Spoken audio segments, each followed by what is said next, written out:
Y hoy nos convoca el segundo coloquio del seminario Vivian Trías a 100 años de su nacimiento. El objetivo es el de profundizar y difundir su pensamiento y su obra. Con este seminario, además, la Fundación está iniciando un programa permanente dedicado a la vida y obra de Vivian Trías. El tema que nos convoca hoy es socialismo nacional. Y ahora voy a pasar a presentar a quienes nos acompañan, a los panelistas, pero también antes agradecerles a ellos el haber aceptado la invitación, ¿no?, de participar en este seminario. En primer lugar,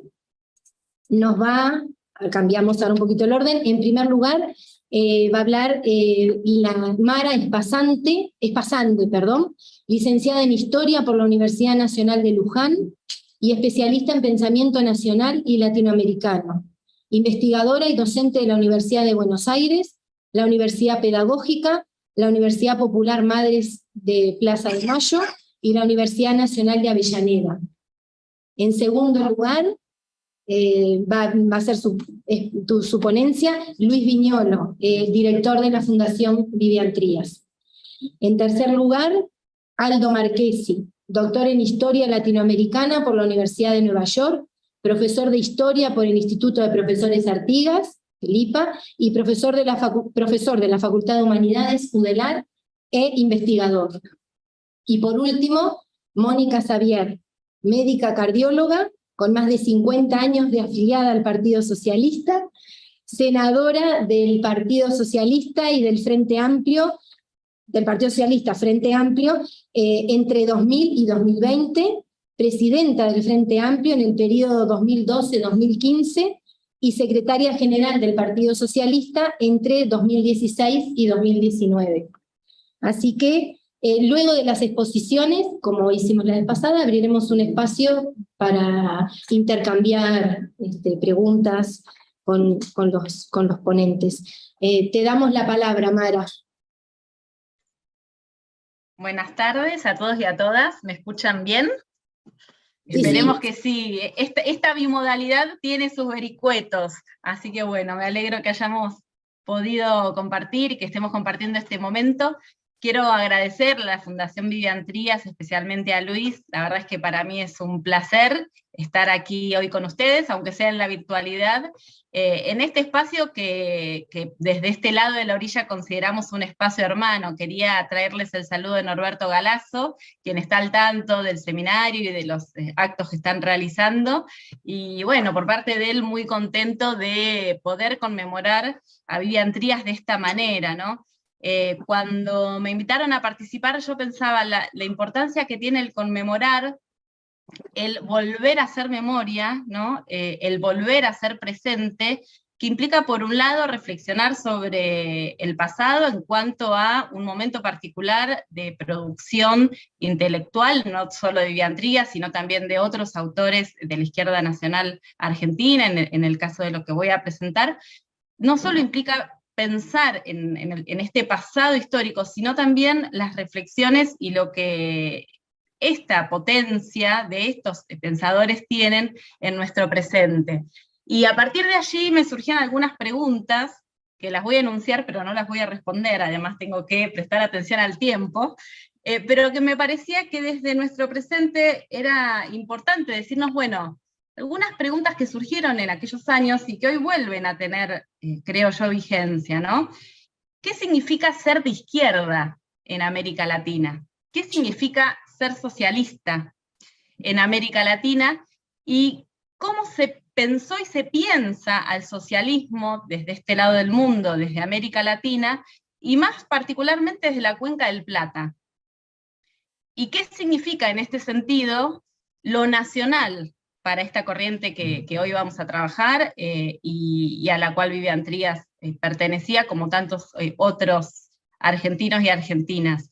Me parecía importante esta dimensión porque el pensamiento rioplatense comparte obviamente diversas características con la matriz del pensamiento popular, nacional latinoamericano, pero también particularidades, ¿no?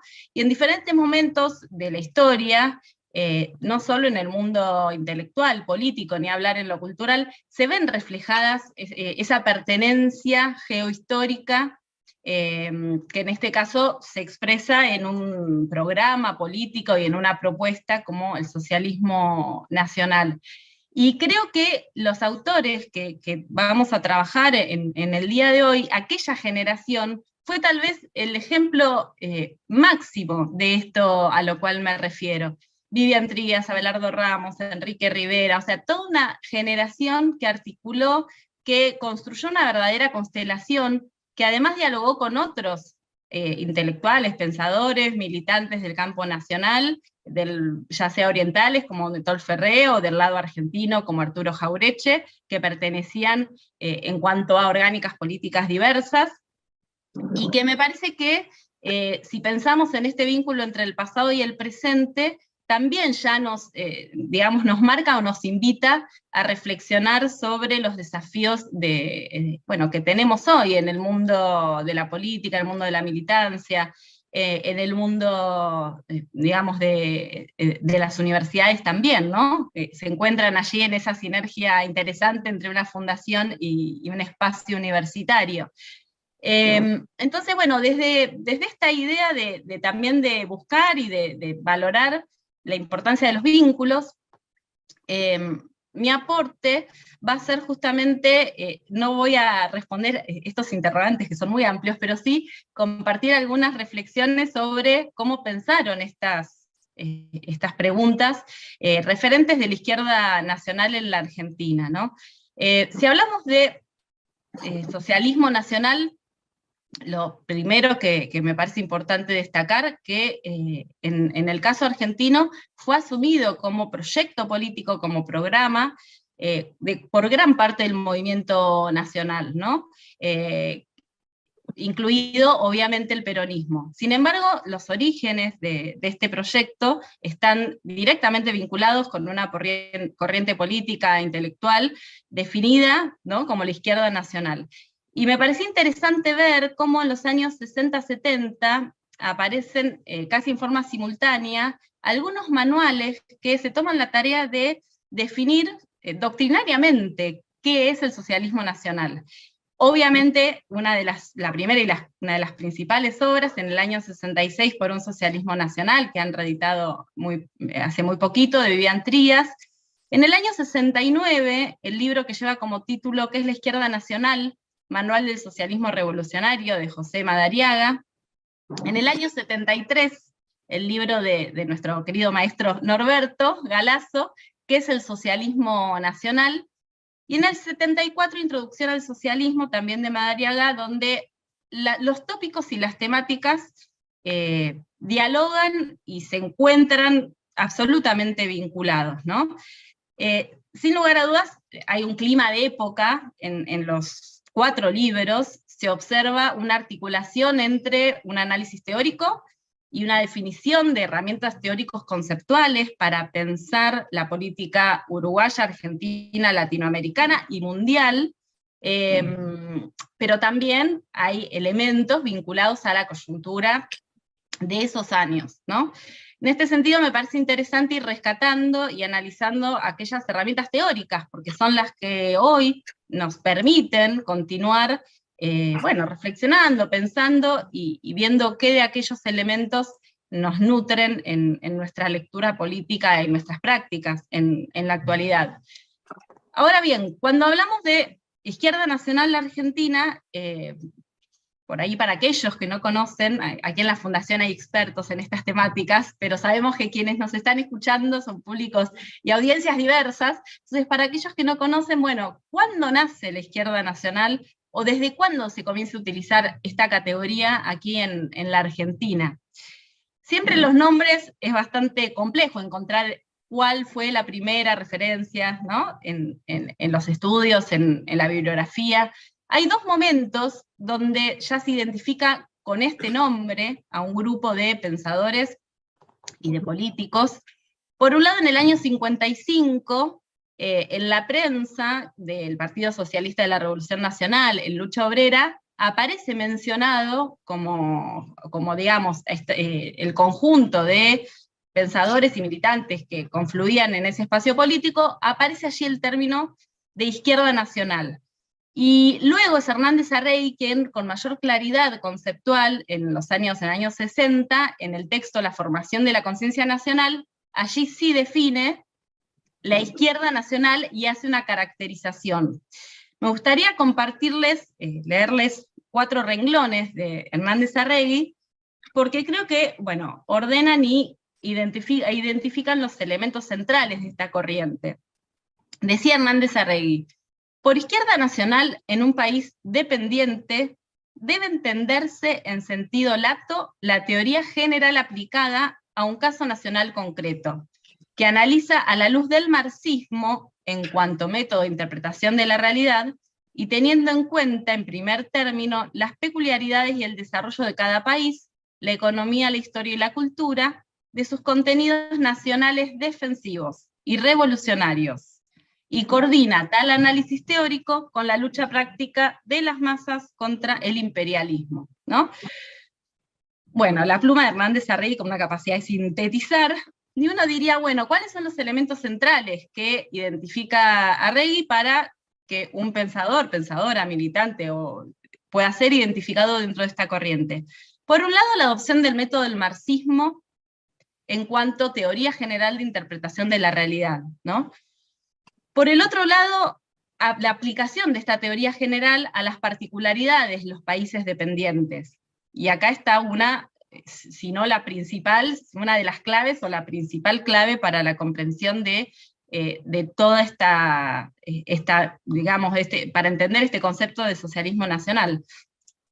Por el otro lado aparece el contenido de lo nacional en cuanto defensivo, diferenciando lo nacional oligárquico de lo nacional popular y defensivo y antiimperialista.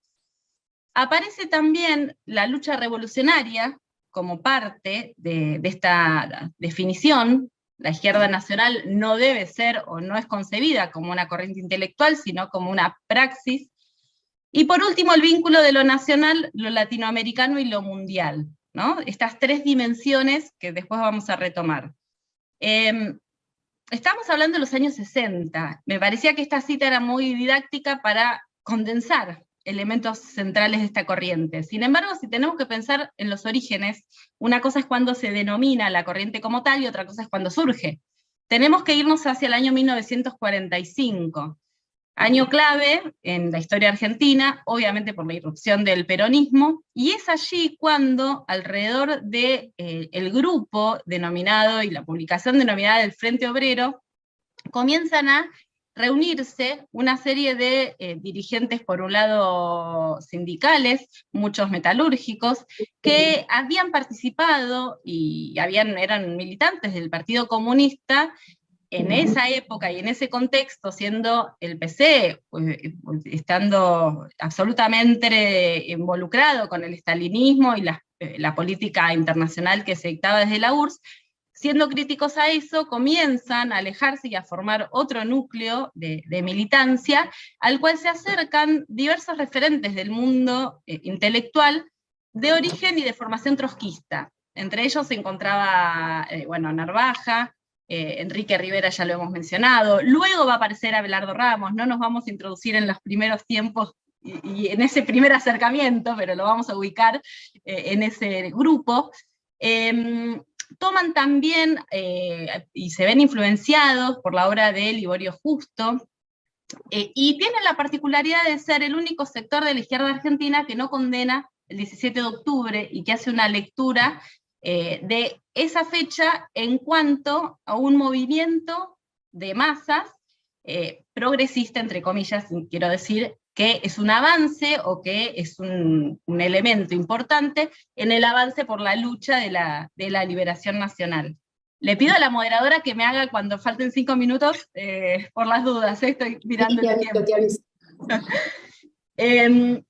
Entonces, en el 45 ya se condensan los elementos centrales de esta corriente, los elementos doctrinarios y los preceptos teóricos centrales, donde aparece una influencia muy clara de las lecturas de Lenin, de Trotsky particularmente, y de las lecturas que Trotsky hizo de Lenin, obviamente articulado con la propia realidad latinoamericana. Y allí es donde podemos identificar algunos conceptos claves, como la identificación de la importancia de la contradicción principal, tal como ellos lo llamaban, vinculada a la cuestión nacional irresuelta, ¿no? La fase imperialista del capitalismo, ¿sí? La lucha interimperial y el establecimiento de estos espacios de países semicoloniales con economías atrasadas. Allí toman la categoría de desarrollo desigual y combinado, y se plantea justamente que la revolución democrático-burguesa en estos países no se ha desarrollado, y que por lo tanto existe una cuestión nacional vinculada a la autodeterminación y a la soberanía irresuelta, y que esto es lo que ordena el campo político latinoamericano, ya que identifican y reconocen a los países de la región como países semicoloniales, y que por lo tanto la oposición al imperialismo, a partir de un nacionalismo defensivo, forma parte de una de las etapas de la liberación de los pueblos. Y allí está la clave para comprender por qué, frente a la emergencia de movimientos que son considerados movimientos con una participación de las burguesías nacionales, deben ser apoyados y acompañados, desde un apoyo crítico y desde una independencia del órgano político.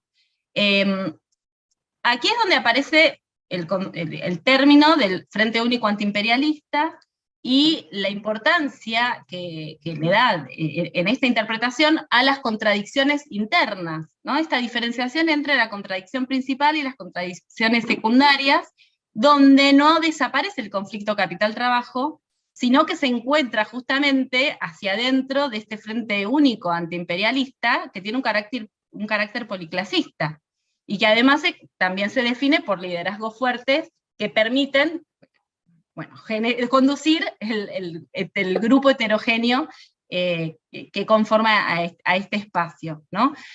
Por lo tanto, desde esta concepción es que esta corriente va a plantear la necesidad de fundar un partido propio de la clase trabajadora, critica los movimientos nacionales en cuanto a que identifica los límites, en particular cuestiona el rol de la burguesía nacional, planteando que la burguesía nacional no va a tener la potencia para llevar adelante un proceso de desarrollo, de industrialización y de liberación, menos aún de liberación, sino que es el Estado el que debe tomar ese lugar, digamos, con la conducción de los trabajadores en ese proceso. Y como síntesis, esta imagen, ¿no?, de golpear juntos pero cabalgar separados, manteniendo la autonomía política, pero reconociendo al enemigo principal como un enemigo compartido. Allí es que en la Argentina aparecen diversas experiencias de partidos de izquierda nacional. Partido de la Revolución Nacional, en el 62 el Partido Socialista de la Izquierda Nacional, luego el Frente de Izquierda Popular del 71, aparecen personajes fundamentales como Spilimbergo, Abelardo Ramos, por allí también pasó Laclau, Norberto Galazo en un tiempo, que luego sería muy divertido, pero para otra charla, los conflictos y las tensiones propias de cada espacio político en esta época, que, como les decía, bueno, buscaron la conformación de un instrumento político, con incidencias sobre la realidad política diversas según cada momento.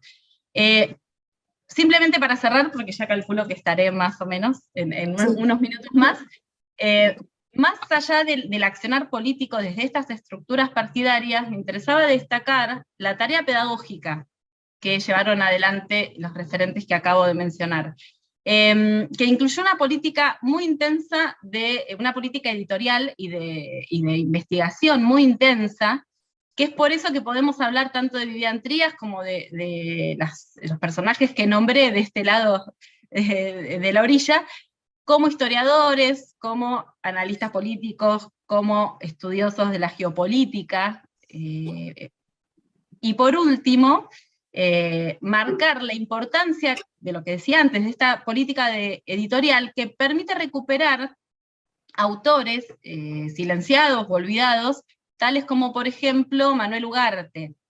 Y esto me parece que es un aporte y un elemento central desde la izquierda nacional argentina al socialismo nacional. ¿Por qué? Porque cuando Abelardo Ramos propone desde Indoamérica reeditar El porvenir de América Latina, esta obra de Manuel Ugarte, en el prólogo, que llama Redescubrimiento de Ugarte, hace una caracterización y una explicación de la importancia de rescatar este personaje. Podría quedarme hablando de Ugarte, aquí sí ya es una tentación de hablar de Ugarte. Simplemente un solo concepto de Ugarte. Ugarte ya en 1910 planteaba que América Latina era una nación desmembrada. Por lo tanto, cuando hablamos de socialismo nacional, estamos hablando del socialismo latinoamericano, porque lo nacional no solo es lo nacional en cuanto a antiimperialismo, no está vinculado a la patria chica o al Estado-nación ficticiamente construido en la segunda mitad del siglo XIX, sino que está vinculado a una definición defensiva y de lucha antiimperial, pero también en una dimensión continental. Ugarte decía, sin reconstrucción de la nación no hay soberanía, un concepto que después va a tener mucha influencia, inclusive en el peronismo y en la política de Perón cuando propone el ABC. Por lo tanto, esta dimensión latinoamericana creo que es el elemento fundamental que se articula con los anteriores, que ya desde los años 40 se habían gestado, desde las categorías del marxismo y los aportes de Lenin y Trotsky. Este vínculo con este autor y con esta corriente de pensamiento latinoamericanista es lo que genera un pensamiento muy original. Y tanta es la originalidad que cuando una propuesta política tiene una originalidad tal que en el siglo XXI sigue manteniendo vigencia. Sin ir más lejos, Hugo Chávez, todos recordamos el momento en el cual, con historia, o sea, que cita a Abelardo Ramos, a Historia de la Nación Latinoamericana, y también en su última carta a la CELAC, a uno de los libros de Norberto Galazo, donde justamente pone el eje en la necesidad de la reconstrucción de esta nación latinoamericana, planteando nada más ni nada menos que el socialismo del siglo XXI. Entonces, bueno, simplemente para cerrar, creo que son búsquedas y banderas, propuestas de una sociedad igualitaria que hoy reivindicamos, tomamos, que sin duda sigue existiendo tareas pendientes, con características muy diversas que nos llevarán a hacer estudios actualizados sobre la geopolítica del siglo XXI y sobre pensar y diagnosticar cómo funciona hoy la colonialidad aún presente. Creo que en todo esto los autores que nos convocan tienen mucho para decir. Simplemente hasta aquí dejo, muchísimas gracias. Lo importante es poder generar estos intercambios, las realidades son muy diferentes y todos podemos aprender muchísimo de ellos.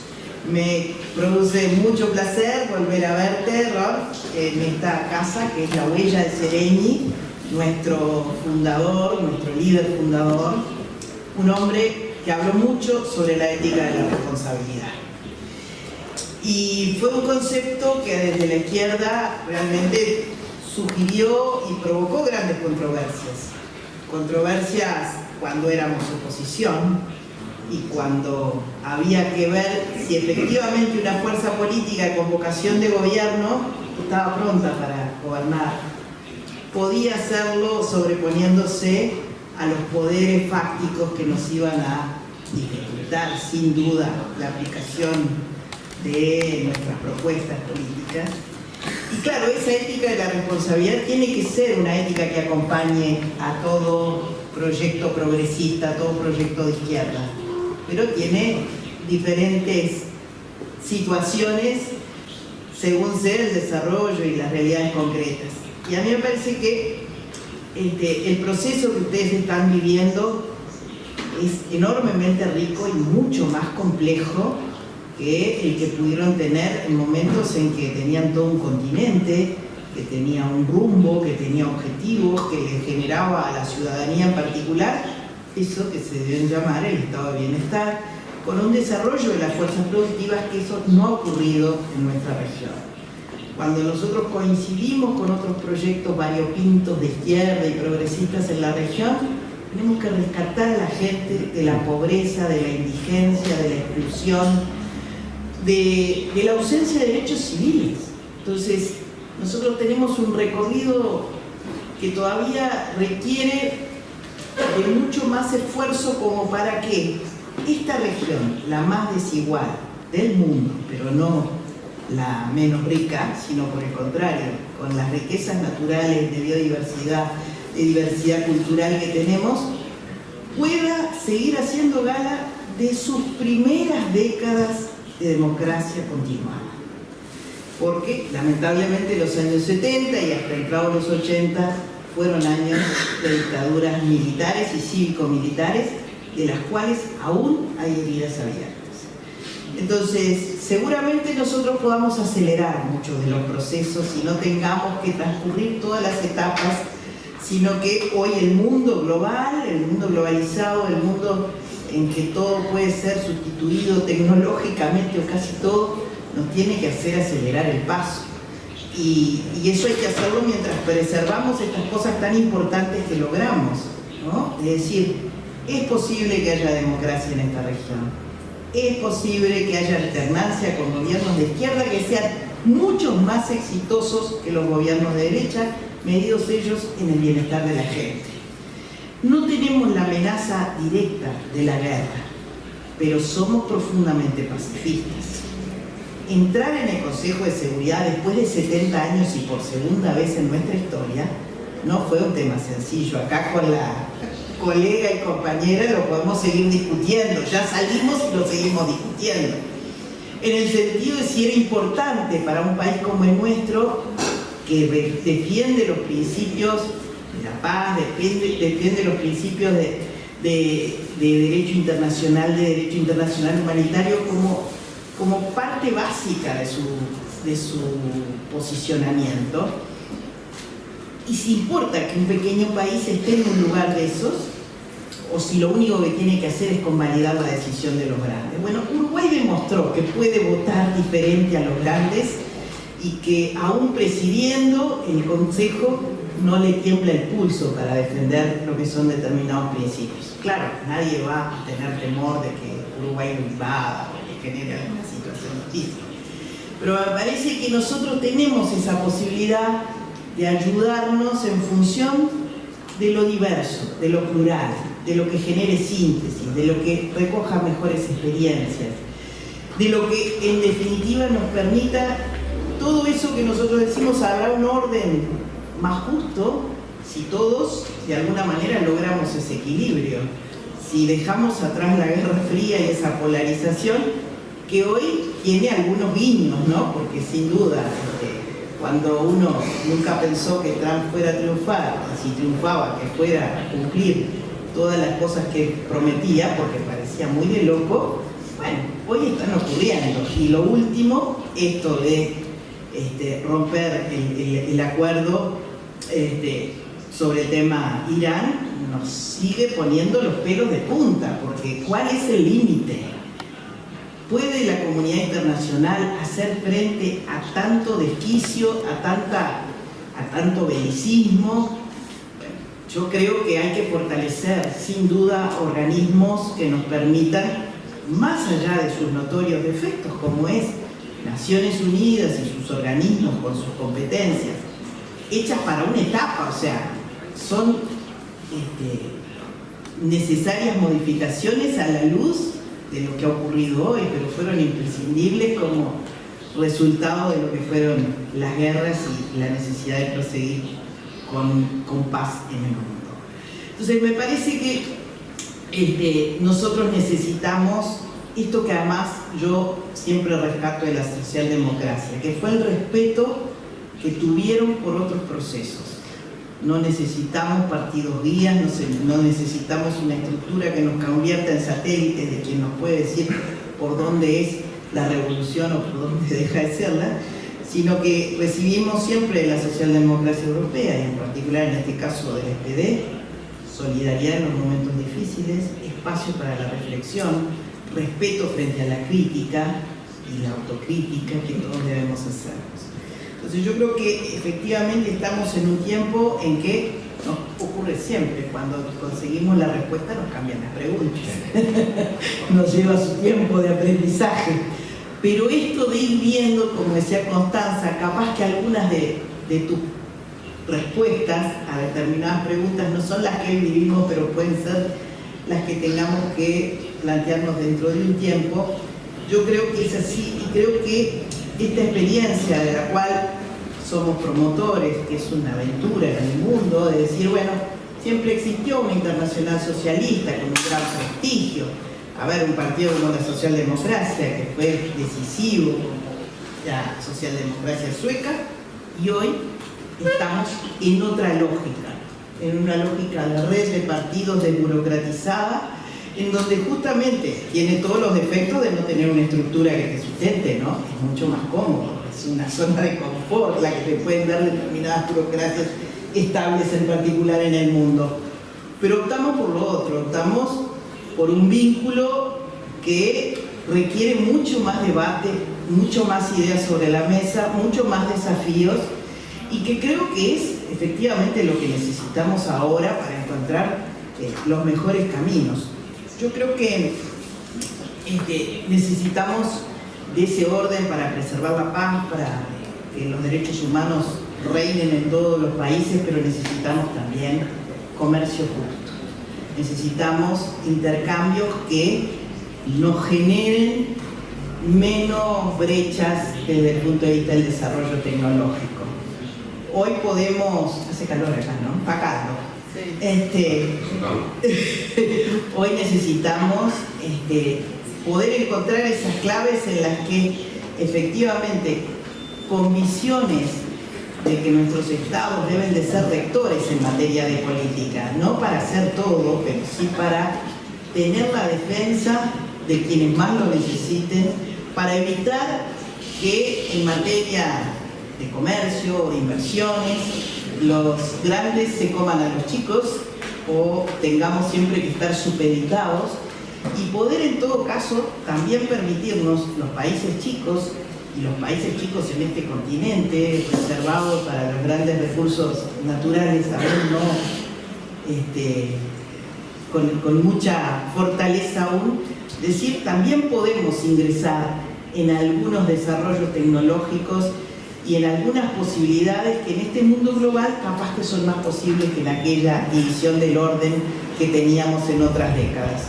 Y por tanto, yo creo que esas son cosas en las que cuando desafiamos algunos destinos, y creo que hay que hacerlo, porque los tiempos no esperan y la gente quiere de nosotros respuestas, y nosotros tenemos que posibilitar el hecho de que nuestros principios sigan siendo rectores, pero también saber que la gente tiene esta vida, si tenemos otra, fantástico, y la responsabilidad de nuestros gobiernos o de nuestros partidos es generar mejores condiciones de vida para todos. Yo creo que es posible. La izquierda en Latinoamérica demostró que había cosas que eran posibles. La izquierda en Uruguay demostró que el mito de crecer para después distribuir podía ser cambiado por un crecimiento con distribución. Claro, es tan inequitativo esto que cuando queremos seguir distribuyendo o se nos reduce el crecimiento, decimos, bueno, por acá no vaya, hay que ir por otro camino. Y hay mucha riqueza concentrada en este continente y mucha resistencia para conocerla y para poder, por tanto, definir caminos de mejores redistribuciones de la riqueza ya existente, pero también para hacer plataformas que nos permitan generar la riqueza de manera mucho más descentralizada. Nuestros países, con los productos primarios, tiene esa economía con poco valor agregado y muy concentrada en algunos de esos elementos que siempre van a estar determinantes en nuestra economía, como lo que nos da la ganadería, la agricultura, pero diversificar nuestra matriz de producción posibilita un crecimiento, posibilita una inserción diferente en esto que además cambia, que son esas cadenas de valor en las cuales insertarse debería ser un enorme desafío que los países desarrollados puedan tener para insertarnos con países que tenemos menos desarrollo, pero que, bueno, existe la necesidad de ser más equitativos para que ese orden mundial sea más posible, ¿no? En materia no solo de paz, de seguridad, sino también de desarrollo de bienes públicos, de servicios públicos de calidad, que le den a las sociedades inclusión, integración y evitar lo que han sido, bueno, sectores postergados, las rebeliones de esos sectores postergados y la necesidad de que estén todos incluidos. Entonces yo creo que hay enormes posibilidades de conversar estas cosas que deben ser los desafíos que personas que en cualquier continente pensamos con cierta coincidencia nos podemos proponer para el beneficio de nuestra gente, que es a quien nos debemos, ¿no? Eduardo Galeano, el más célebre de los discípulos de Trías, definió a Vivian Trías como uno de los principales nacionalizadores del marxismo en América Latina. Pero la expresión nacionalizador del marxismo debe entenderse con propiedad como nacionalizador y latinoamericanizador, o con más precisión, nacional latinoamericanizador del marxismo. Ya que en Trías, palabras como nación y nacional, así como las expresiones izquierda nacional, revolución nacional, liberación nacional o socialismo nacional, aludían a la vez a la patria chica y a la patria grande, al Uruguay y América Latina. Aunque de esos dos significados, el más importante, el que marcaba el sentido fundamental, era el de la patria grande. Si bien como dirigente principal de un partido político uruguayo, quizá no fue el más frecuente de los sentidos, ya que tenía necesidad de referirse habitualmente a los asuntos del Uruguay. Pero el significado fundamental en él, como en Carlos Machado, su discípulo, era el de nación latinoamericana. Y fue en ese sentido que el expresidente José Pepe Mujica, en su mensaje de homenaje a Trías por los 100 años de su nacimiento, se refirió a la nación federal pendiente, a la patria grande. También Trías, por supuesto, como pensador, empleaba estas palabras y estas expresiones en un sentido teórico general, de validez universal, referido también al resto del mundo, y no circunscrito meramente a lo local ni a nuestra América, pero siempre pensando desde nosotros mismos y para nuestras orillas rebeldes, tanto como para la humanidad. Trías fue un gran descolonizador del pensamiento, a la vez radicalmente comprometido con los movimientos descolonizadores del mismo. Mucho antes de que se difundiera la actual jerga académica del pensamiento decolonial, en un tiempo de descolonizadores reales, teóricos y prácticos, en un mundo de descolonización a gran escala mundial, de revoluciones y movimientos de liberación nacional en el tercer mundo de los años 50, 60 y 70 del siglo XX. El giro copernicano con el que Real de Azúa caracteriza la singularidad de Trías se funda en ese pensamiento descolonizador, que en palabras del propio Real dice: desde lo nacional se afirma en la voluntad revolucionaria, encontrando en el marxismo el instrumento interpretativo. A su vez, Trías, en la primera mitad de los años 50, reinterpretaba a Marx y al marxismo desde las orillas coloniales y semicoloniales. La teoría de Marx, para él, regía para la realidad imperialista vista desde la metrópoli. Pero, agrega Trías textualmente, permítanme citarlo, el imperialismo tiene otra cara, y desde ella permite otro enfoque. Se trata precisamente de la cara colonial y del desarrollo económico y político de los países dependientes. La teoría histórica de esos aún no ha sido elaborada, o por lo menos nosotros no la conocemos, decía en esos tempranos escritos. La obra de Trías fue el desarrollo de esa teoría, quiso ser el desarrollo de esa teoría. Y siguió diciendo Trías: lo cierto es que el esquema clásico de Marx no se ajusta a su realidad, aunque como es natural, nos ofrece el método adecuado para emprender su análisis histórico. Tendríamos entonces, abarcando la totalidad del complejo imperialista, una teoría para su centro de expansión y una para su periferia colonial. cierra comillas la cita de Trías. Aquí está el núcleo de la heterodoxia de Trías en su primera formulación. La teoría de Marx no se ajusta a la realidad colonial, aunque ofrece el método para desarrollarlo, y se necesita otra teoría complementaria para el imperialismo visto desde la sociedad. No fue Trías, sino Carlos Quijano quien introdujo en Uruguay los conceptos y las expresiones de izquierda nacional y socialismo nacional, así como la relación necesaria entre nacionalismo, antiimperialismo y socialismo, en relación a su vez con la patria grande latinoamericana, al menos desde 1925. Algún día se estudiará en profundidad la influencia de Quijano en Trías, como también en Jorge Abelardo Ramos, algo que he señalado el año pasado en Argentina, al cumplirse 100 años de Ramos. Trías fue inicialmente un profesor de filosofía, que además pretendía desde muy joven ser filósofo. Proyectó con apenas 20 años un libro de filosofía inconcluso que se titularía Ser y Estar, de que se publicó un adelanto en la Revista Nacional en 1942, el texto Consejos del viejo Escacha.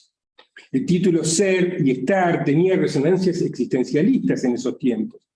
No puedo dejar de preguntarme si la referencia en esa obra proyectada al estar y al hombre abisal pudieron ser un esbozo anticipatorio del estar siendo o el estar no más de la filosofía de lo americano del argentino Rodolfo Kusch, cuyo centenario se cumplió hace pocos días. Trías desde su adolescencia y juventud premarxista hasta su madurez plenamente marxista fue siempre un humanista. Humanismo de raíces en pensadores no marxistas que eran a la vez americanistas como Rodó, o de un marxismo muy heterodoxo y no dogmático como Carlos Quijano, y en pensadores marxistas, empezando por el propio Marx, cuyos manuscritos de juventud, los manuscritos de 1844, les recuerdo que se publicaron por primera vez en alemán en 1932, y en español recién en 1938. Y a su vez se difundieron entre nosotros principalmente en los años 50 y 60. En ellos Marx escribe expresamente acerca del humanismo consumado o naturalismo consumado como verdad unificadora del idealismo y el materialismo y su relación con el comunismo. Son textos estos sobre cuya traducción exacta se discute hasta el día de hoy. Pero dieron lugar a una poderosa corriente de marxismo humanista, ligada, por ejemplo, a Erich Fromm o a Sartre, también en América Latina a Salvador Allende, en polémica con el antihumanismo marxista teórico de Althusser, muy difundido en América Latina por Marta Hahn. El primer libro de Trías, publicado en su adolescencia cuando solo tenía 16 años, mostraba a un autor aún no marxista, católico o al menos cristiano libre al estilo del existencialismo cristiano de su admirado Unamuno. Para tranquilidad de todos los ateos presentes, les digo que ya desde la primera página de ese primer libro adolescente, Trías, aunque mencionaba a Dios, criticaba a los judeos. En esa obra aparecen unas líneas muy reveladoras que me recuerdan mucho a Carlos Machado. Decía el adolescente Trías, somos complejos, no simples, historias completas y no esquemas. Nunca un hombre es contradictorio, es múltiple. Se evidencia allí un Trías predialéctico, que no percibe como decisiva la contradicción, y sin embargo ya tiene como eje de su pensamiento la multiplicidad de lo humano en general y de cada ser humano en particular. Su pensamiento marxista conservará y acentuará esa percepción de la multiplicidad dialéctica, de la multiplicidad de las contradicciones, de la inagotable multiplicidad humana como uno de sus rasgos esenciales, una complejidad de su pensamiento no siempre comprendida. Ese pensamiento dialéctico se expresará en su madurez, en especial a través de la ley del desarrollo desigual y combinado, y la distinción entre la contradicción fundamental y la contradicción principal, ambas centrales para su teoría del socialismo nacional. Gran parte del primer capítulo de Por un socialismo nacional, en el que Trías expresa su pensamiento maduro y presenta su heterodoxia, ahora revestida de ortodoxia, a diferencia de la relativa libertad con que se expresaban escritos más juveniles, está dedicado precisamente a la ley del desarrollo desigual y combinado. Es decir, a señalar la coexistencia de modos de producción diferentes, precapitalistas, capitalistas y socialistas. Idea decisiva tanto para señalar el carácter singular, diferente, desigual de cada realidad local y por ende del carácter nacional de cada movimiento revolucionario y cada revolución, así como para afirmar el carácter socialista desde el inicio de cada revolución. Ya no era necesario esperar una etapa de revolución burguesa a la que sucediera la revolución proletaria, como pensaba Marx, sino que podía concebirse una revolución nacional, anticolonial, en la que coexistiesen modos de producción diferentes. Para Trías, en las colonias y semicolonias necesariamente debían coexistir, ya que no era posible en ellas una verdadera revolución burguesa, puesto que el imperialismo lo impedía. Trías le atribuye la ley del desarrollo desigual y combinado a Lenin y no a Trotsky, al que nunca menciona, a pesar de que también hace referencia a la idea de la revolución permanente sin tampoco nunca mencionar a Trotsky. Digamos que tampoco mencionó por un socialismo nacional a Carlos Quijano, ni mencionó a ningún argentino, ni a ninguno de los teóricos argentinos que obviamente los conocía, fue amigo de ellos, influyeron en él, pero yo creo que esto responde a su esfuerzo por presentar su heterodoxia revestida de la máxima ortodoxia posible. Había una poderosa tradición antitrotskista en el Partido Socialista de Frugoni que perduró en tiempos de Trías. Bien lo sabe Garabet, que se está riendo mientras nos escucha. No tenemos tiempo ahora de analizar esa muy interesante historia. En cambio, es fundamental, en mi opinión, destacar la extrema actualidad de la Ley de Desarrollo Desigual y Combinado. El gran fenómeno histórico de esta época, el ascenso de China como potencia mundial, es el máximo ejemplo posible de la actualidad de la Ley de Desarrollo Desigual y Combinado. Allí, en China, de modo inequívoco, coexisten modos de producción diferentes, precapitalistas, capitalistas, postcapitalistas o directamente socialistas. Aunque siga en cuestión si, como dijo Fidel, sabemos o solamente creemos saber qué es y cómo se construye el socialismo. En cualquier caso, el desarrollo desigual y combinado nos permite comprender el principio de un país, dos sistemas, el estatuto de Hong Kong y Macao, la existencia de zonas económicas especiales, así como el significado del socialismo de mercado, del que hablan los propios chinos, tanto como el socialismo con características chinas, propiamente dicho. Por cierto, lo de características chinas es el equivalente en el lenguaje chino de lo que Trías pensaba como características nacionales. Sin embargo, no se menciona la Ley de Desarrollo Desigual y Combinado en relación al fenómeno chino. Hace muy pocos días, 3 o 4 días, pensando en esta actividad, consulté a uno de los máximos expertos latinoamericanos en China, el doctor Sergio Rodríguez Elfenstein, que en mi opinión es el máximo experto latinoamericano en China, para consultarle precisamente esto. Si en la mucho más amplia bibliografía que él maneja, que no es solo la bibliografía occidental sobre China, sino también la bibliografía china, porque él da clases en China, se menciona el tema del desarrollo desigual y combinado en relación al fenómeno chino. La respuesta de Sergio fue absolutamente tajante. Dijo, nunca leí nada de eso, nada. Excepto lo que yo mismo dije en la presentación de su más reciente libro en Argentina. El no reconocimiento de algo tan obvio ejemplifica el rechazo a la complejidad que introduce esta idea en la interpretación no solo del fenómeno chino, sino de todo lo ocurrido en el mundo desde el fin de la Guerra Fría hasta el presente. Es mucho más fácil arrojarse los unos a los otros consignas y eslóganes sobre capitalismo o socialismo que pensar la complejidad de las múltiples contradicciones insertas en las transiciones al socialismo que tanto apasionaban a Trías. Por otra parte, como ya mencioné, la dialéctica de Mao y su modo de entender la distinción entre la contradicción fundamental, socialismo-capitalismo, y la contradicción principal, es en la que se basa Trías para afirmar que la contradicción principal de nuestro tiempo es entre el imperialismo y la revolución en las colonias y semicolonias. Cuando hablaba de semicolonias hablaba de nosotros, ¿verdad? Lo tienen claro. Él definía al Uruguay como una semicolonia y al resto de los países latinoamericanos. No vayan a pensar que está hablando de no sé qué cosa. Por razones de tiempo no me puedo extender sobre este tema esencial. Basta señalar que en nuestras semicolonias latinoamericanas, por solo referirnos a lo más inmediato, la contradicción entre el imperialismo y la liberación es el pan nuestro de cada día. Complejizado el fenómeno por las luchas intercapitalistas e interimperialistas actuales. En cualquier caso, es seguro que no habrá segunda independencia verdadera sin unidad de la patria grande latinoamericana. Para analizar Trías la relación entre la Revolución Nacional Anticolonial y la Revolución Socialista, se detiene extensamente en el quemante tema, él dice quemante tema de la nación.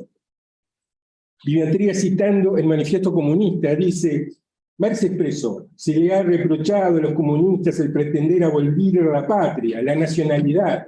Los trabajadores no tienen patria, esta es la frase más famosa.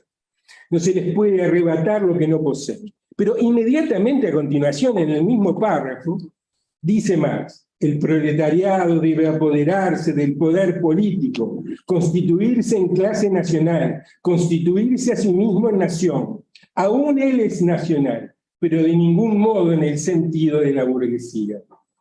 Hay pequeñas variaciones en las traducciones. En vez de clase nacional, dice clase dirigente de la nación, por ejemplo, en la versión inglesa de 1888, pero no hacen al fondo del asunto. Inmediatamente después, Trías señala las duras críticas de Lenin, a quienes solo recuerdan la primera parte de esa famosa frase de Marx, omitiendo la esencial segunda parte.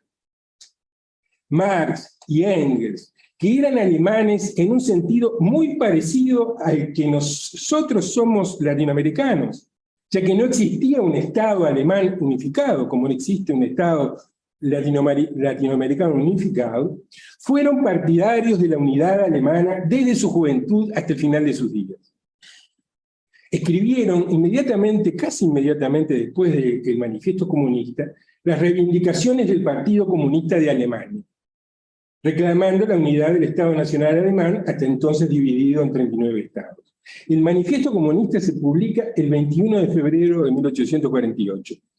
Y Marx y Engels redactan las reivindicaciones entre el 21 y el 29 de marzo de 1848. Prácticamente un mes después. Apenas. Las reivindicaciones son un programa de 17 propuestas que se inician con el siguiente enunciado. Primero, todo el territorio alemán formará una república, una e indivisible.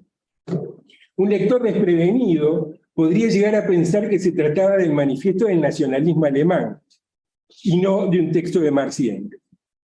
De esto debemos seguir aprendiendo los latinoamericanos en nuestra lucha inconclusa por la unidad, como enseñaba Trías. Faltan muy pocos minutos, así que quiero detenerme en otro aspecto del pensamiento de Trías sobre la liberación nacional y la revolución socialista. Trías tuvo una militancia antiimperialista desde su juventud, en solidaridad con los movimientos revolucionarios de todo el mundo. Pero suele interpretarse que Trías analizó el imperialismo en el Uruguay solo desde la óptica del imperialismo económico. En buena parte es verdad que dedicó muchas páginas, la mayor parte de las páginas, a describir el fenómeno imperialista en el Uruguay desde la perspectiva del capital. Sin embargo, pienso que una exégesis profunda de su obra y una interpretación adecuada de su acción política revela que Trías tenía una conciencia aguda, una conciencia extrema acerca de la presencia militar imperial en las semicolonias en general y en el Uruguay en particular. Algo no frecuente en la izquierda de aquella época y mucho menos en la izquierda actual. Trías dejó múltiples rastros de esa conciencia desperdigados a lo largo de su obra, referencias al sistema oligarca imperialista y su formidable aparato de dominio con factores militares, referencias al Tratado Bilateral de Asistencia Militar con el Imperio, que todavía sigue vigente en el Uruguay de hoy, o referencias a que el imperialismo demuestra su honda tendencia a convertirse más y más en una superestructura de formas tiránicas político-militares, así como referencias al TIAR, la Junta Interamericana de Defensa, al adiestramiento militar y político de oficiales de nuestras Fuerzas Armadas, que antes lo hacían allá en Panamá y ahora lo hacen acá, a las misiones militares, etc. Esta conciencia se enfrentaba con una cierta dificultad de exposición en el plano estrictamente teórico por el rol superestructural que le otorga el marxismo usualmente al Estado y en consecuencia al poder militar. Y cuando digo militar no me estoy refiriendo a los militares nativos sino a los del imperio. Este es un asunto que una vez más nos trae a la más urgente actualidad. Todos sabemos, o deberíamos saber, acerca de la presencia de militares de Estados Unidos en Uruguay, a pesar del muro de silencio mediático. Hubo un ingreso entre abril y mayo y hay otro previsto para julio. Fueron muy pocas y muy honrosas, las voces que se levantaron en contra. Entre ellas, las de los diputados del Partido Socialista y del PVP, una declaración del PIT-CNT, otra declaración del Partido Socialista y unas muy poquitas más. Eso sin contar las noticias acerca de acuerdos de defensa entre Uruguay y el Reino Unido, de los que aún no tenemos detalles. Poco más de un cuarto de siglo después de la muerte de Trías, Víctor Licandro escribió en un documento presentado a la mesa política del Frente Amplio, después de la visita de George Bush, lo siguiente: el Air Force One, avión que transporta al presidente de Estados Unidos, se posó en la base militar apropiadamente establecida en territorio de la República Oriental del Uruguay. Base militar, dice textualmente. Y luego agregó: el presidente Bush y sus asesores habrán podido sacar sus conclusiones acerca de si la base militar que tienen en el Uruguay está en perfecto funcionamiento o si deben hacer algún ajuste. En conversaciones privadas, Licandro era mucho más drástico. Afirmaba: en el Uruguay no hay una base militar norteamericana, no. El Uruguay es una base militar norteamericana. Y varios pueden dar testimonio de esto. Algunos lo estoy viendo. Desde hace 15 años he conversado con varios amigos de Trías, algunos correligionarios suyos, otros no, algunos ya fallecidos, que me dijeron que estaban de acuerdo con Licandro y pensaban que Trías tenía la misma idea, aunque todos ellos no lo pusieron por escrito, como el propio Licandro, su definición más gráfica tampoco la puso por escrito. A partir de esto podríamos hasta elaborar una hermenéutica de lo no dicho, de todo lo que se manifiesta en lo no dicho desde una perspectiva decolonial, y en especial respecto de los dispositivos de poder. Pero alcanza con lo escrito por Trías y con lo escrito por Licandro para que nos reclamemos un análisis sistemático de cómo la maximización del poder imperial, incluida la presencia militar imperial en las semicolonias o países dependientes, condiciona y hasta determina el modo de producción en las semicolonias. Si hiciéramos ese ejercicio, veríamos nuestra historia bajo otra luz, con muchas más continuidades que rupturas, mucho más frenos que impulsos, a través de las alternancias políticas y económicas. Sería un ejercicio doloroso, hasta desgarrador, pero la verdad nos hará libres, o al menos la verdad es condición necesaria para la liberación. Podríamos desde esa perspectiva comprender mucho mejor los vínculos de Trías con Raúl Sendic, o su influencia en el documento número 5 del MLN. Podríamos comprender mejor los vínculos de Trías con los países socialistas, incluidos los contactos con los checos, y especialmente con la Revolución Cubana, que era el centro de su atención. Podríamos comprender mejor las ideas de Trías sobre la cuestión militar, que en esencia consistía en preguntarse cómo evitar que el ejército se convirtiese en un ejército de ocupación al servicio del poder militar imperial. Pero por sobre todas las cosas, nos conoceríamos mejor a nosotros mismos. Comprenderíamos mucho más las limitaciones de la discusión política en el Uruguay de hoy, y especialmente las limitaciones y las dificultades de la discusión en el seno de la izquierda, que es donde deberíamos debatir estos asuntos. Cuando Trías murió, Eduardo Galeano se despidió de su maestro con un bello texto que finalizaba con aquellas conmovedoras palabras: con nuestras piernas continuará caminando, y nuestro país de hombres libres redimirá su soledad. Pienso que Trías ya no necesita de nuestras piernas, porque la inmensidad de su obra y de su acción se bastan solas. Vaya si ha dado lugar a polémicas y lo seguirá haciendo. Incluso a pesar de sus calumniadores y detractores, felizmente seguirá alimentando la reflexión para coincidir y para discrepar, y para siempre aprender con él. En cambio, somos nosotros quienes para caminar necesitamos apoyarnos no solamente en Trías, pero también en Vivian Trías, también en la audacia, en el coraje, en el discernimiento y en la capacidad de interrogación radical permanente de Vivian Trías, para seguir haciendo nuestro camino al andar en las condiciones de nuestro tiempo, para seguir concibiendo y construyendo la patria grande, la nación de naciones plurinacional, de la civilización de civilizaciones de nuestra América indo-afro-latinoamericana. Y para que en medio de las transformaciones cataclísmicas del mundo sigamos concibiendo el socialismo y la fraternidad humana desde las transiciones diversas al socialismo de la humanidad del siglo XXI. En verdad, que así sea. Muchas gracias. Hola a todos. Primero agradecer la invitación. En los últimos años me ha tocado hablar escribir sobre Trías, pero de otros temas, con mayor complejidad. Y la verdad que era un gusto poder venir a hablar sobre este libro, que inicialmente la propuesta era pensar un poco este libro de Ley 65 de Trías, por un socialismo nacional, que me parece un libro extremadamente relevante en el pensamiento intelectual latinoamericano de los 60 y particularmente en el caso uruguayo. Tal vez para empezar, algunas aclaraciones previas que ya están dichas en realidad, esto de seguir de uno a uno, a veces que incluso hasta referencias ya están dichas, pero no está de más decirlo. Claramente, Trías, hay muchas dimensiones para pensar a Trías, digamos, tal vez las dos más evidentes es el Trías político y otra es el Trías intelectual.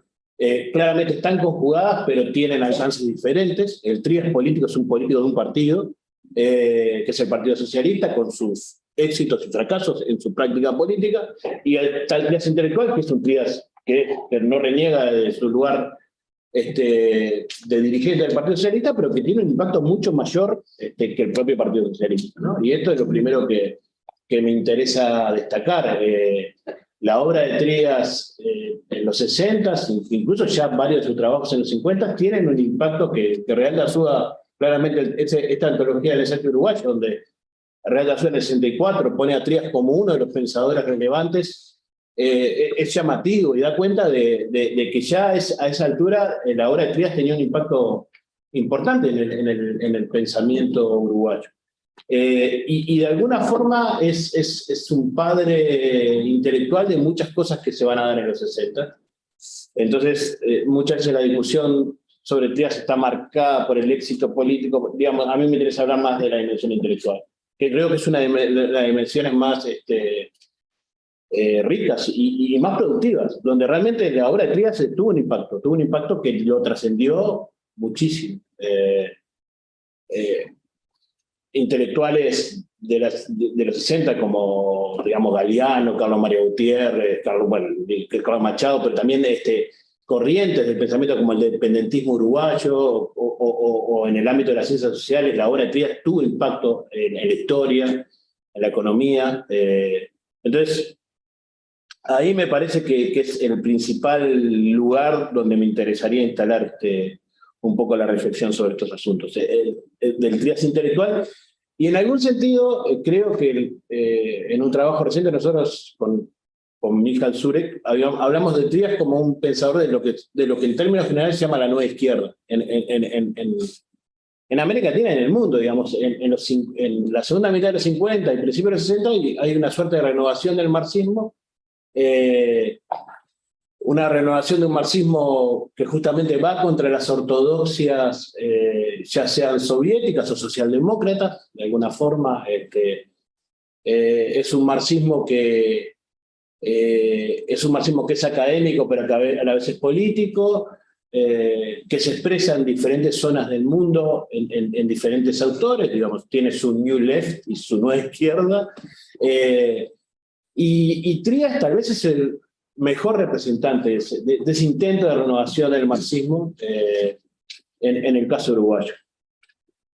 Digamos, muchas veces el término nueva izquierda después ha quedado asociado en el caso de América Latina a las guerrillas, pero no, cuando hablamos de nueva izquierda no estamos hablando solo de eso, sino de todo ese intento de renovación intelectual, donde uno de los temas centrales también es la crítica a las narrativas eurocéntricas, y Trías es central en esto. En relación al libro, a mí me hubiera gustado tener más tiempo. Lamentablemente estuve engripado hasta 4 días, pero me hubiera gustado tener más tiempo para hacer un trabajo de empezar a ver las reseñas en torno al libro, hacer un trabajo de ese tipo de trabajo que hacemos los historiadores, de seguir un poco qué pasó ese año, el año posterior. Pero claramente fue un éxito editorial. Se publicaron 5 ediciones, o sea, cada año se hacía una reedición del libro. Es un libro que Trías lo propone, y esto me parece interesante para pensar qué es ese libro, y para algunas de las cosas que decía Luis acerca de a quién cita y qué no cita, que era una de las cosas que yo también pensaba. Él lo plantea como una suerte de manual. Él dice, voy a dar una suerte de ABC de la revolución, ¿no?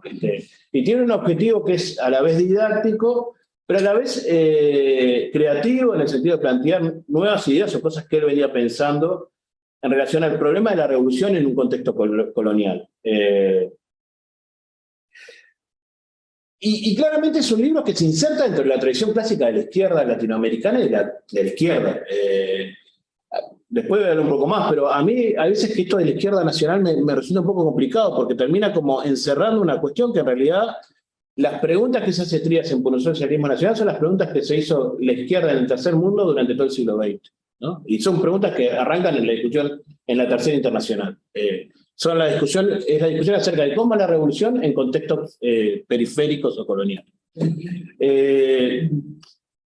Es un libro que claramente está marcado y describe 2 fenómenos históricos centrales del momento y con los que dialoga, que es por un lado la Guerra Fría y por otro lado los movimientos de liberación anticoloniales, ¿no? Y claramente jerarquiza en esta lógica, tomando los textos sobre la contradicción de Mao Zedong, en esta lógica de contradicción principal, contradicción fundamental, y empieza a hacer toda una arquitectura acerca de las contradicciones, pero lo que jerarquiza es la idea que en ese momento histórico la vanguardia en la lucha global la tienen los países, lo tienen los países coloniales, ¿no? Y que realmente la transformación global del capitalismo no se va a dar por el triunfo de la Unión Soviética, sino que se va a dar por el triunfo de los movimientos de liberación nacional y de las luchas antiimperiales. Y por eso también claramente es un libro donde China tiene un lugar relevante y Mao tiene un lugar relevante. Es ecléctico en sus citas, en sus referencias, pero tiene una fuerte impronta marxista-leninista, digamos. Cita a Lenin, cita a Marx, cita a Rosa Luxemburgo, cita a Mao. Tiene mucha influencia justamente de estos pensadores de la nueva izquierda norteamericana. Paul Baran tiene una centralidad enorme. El texto de Economía Política del Crecimiento es un texto que aparece reiteradamente en el texto. Cita a autores vinculados a la CEPAL, los cita para criticarlos, pero a la vez por momentos le toma algunos elementos de estos autores. Y esto lo dejo planteado, pero sí como una pregunta. Llamativamente no cita a ninguno de estos autores de la izquierda nacional argentina, que es una pregunta media abierta. Hay varias cosas que voy a aprender que son preguntas, más que realmente no las tengo de todo claras. Y también es cierto que habla de la Ley de Desarrollo Igual y Combinado y no cita a Trotsky. Y eso también es una pregunta que tenía, y esto que Luis decía acerca de las desviaciones trotskistas que ocurrían en el Partido Socialista a fines del 50, o sea, el mote de trotskista era un problema, puede haber una explicación por ahí. También puede haber una explicación que es un libro muy pro-cubano ya en el 65, y que los cubanos en ese momento también no quieren saber nada con el trotskismo. Gran parte de los argumentos del libro ya medianamente fueron planteados por Luis. Tal vez explicitar más claramente que es un libro de estrategia política y que tiene dos claros adversarios. Es un libro que está discutiendo contra dos adversarios, en ese contexto de adversarios dentro de las izquierdas. Por un lado está discutiendo contra el desarrollismo, que era un nuevo adversario, digamos. Incluso menciona a la CIDE, explicita una crítica a la CIDE, y básicamente lo que cuestiona el desarrollismo es esta idea de la posibilidad de un capitalismo nacional. La idea de que efectivamente es posible, y esto es una forma de razonamiento que Trías constantemente va a realizar, tiene que ver con esa crítica a los modelos eurocéntricos, la idea de que es posible hacer un tipo de desarrollo al estilo de lo que ocurrió en Europa o al estilo de lo que ocurrió en Estados Unidos, siguiendo cierto modelo, cierto esquema de desarrollo, ¿no? En última instancia, el desarrollo es un modelo a seguir que es tomado de otro lugar. Y lo que dice Trías es lo que después se va a plantear mucho más claramente, más explícitamente lo va a plantear el independentismo, es la idea de que el subdesarrollo y el desarrollo son dos caras de una misma moneda. O sea, esta zona del mundo está subdesarrollada y no... Si, está subdesarrollada y está condicionada a su subdesarrollo, que no puede desarrollarse en la medida que no rompa, no se desconecte con la lógica del mundo capitalista global. Y, digamos, y acá hay toda una línea de crítica que es bastante explícita y que, digo, tiene su lugar en el desarrollismo, tiene su lugar en la alianza de Prebisch con la Alianza para el Progreso, que también era un asunto. Y la otra línea es el pensamiento comunista latinoamericano, que el pensamiento comunista latinoamericano desde los 50 había venido a plantear la teoría de la revolución por etapas, ¿no? La idea de que la revolución tenía dos grandes momentos, dos grandes etapas, y que estas etapas podían ser distinguidas, separadas, ¿no? La primera, la Revolución Democrática Nacional, usaban palabras, iban variando palabras, pero más o menos era esto, y la segunda, la Revolución Socialista. Esta Revolución Democrática Nacional implicaba una alianza con la burguesía nacional y el desarrollo de un proyecto capitalista nacional. De nuevo, Ley de Desarrollo Desigual Combinado, es una crítica bastante similar a la del desarrollismo, en realidad. En la visión de Trías, estos países están insertos en el capital, aunque estén insertos de formas extrañas, de formas que muchas veces tienen que ver con formas arcaicas previas al capitalismo. Estos países ya están insertos, son parte del capitalismo global, y no es posible pensar una revolución por etapas, porque en realidad lo que terminan haciendo los movimientos populares es cederle la vanguardia a las burguesías en esos procesos. Y en el mediano plazo eso termina en una derrota del propio movimiento popular.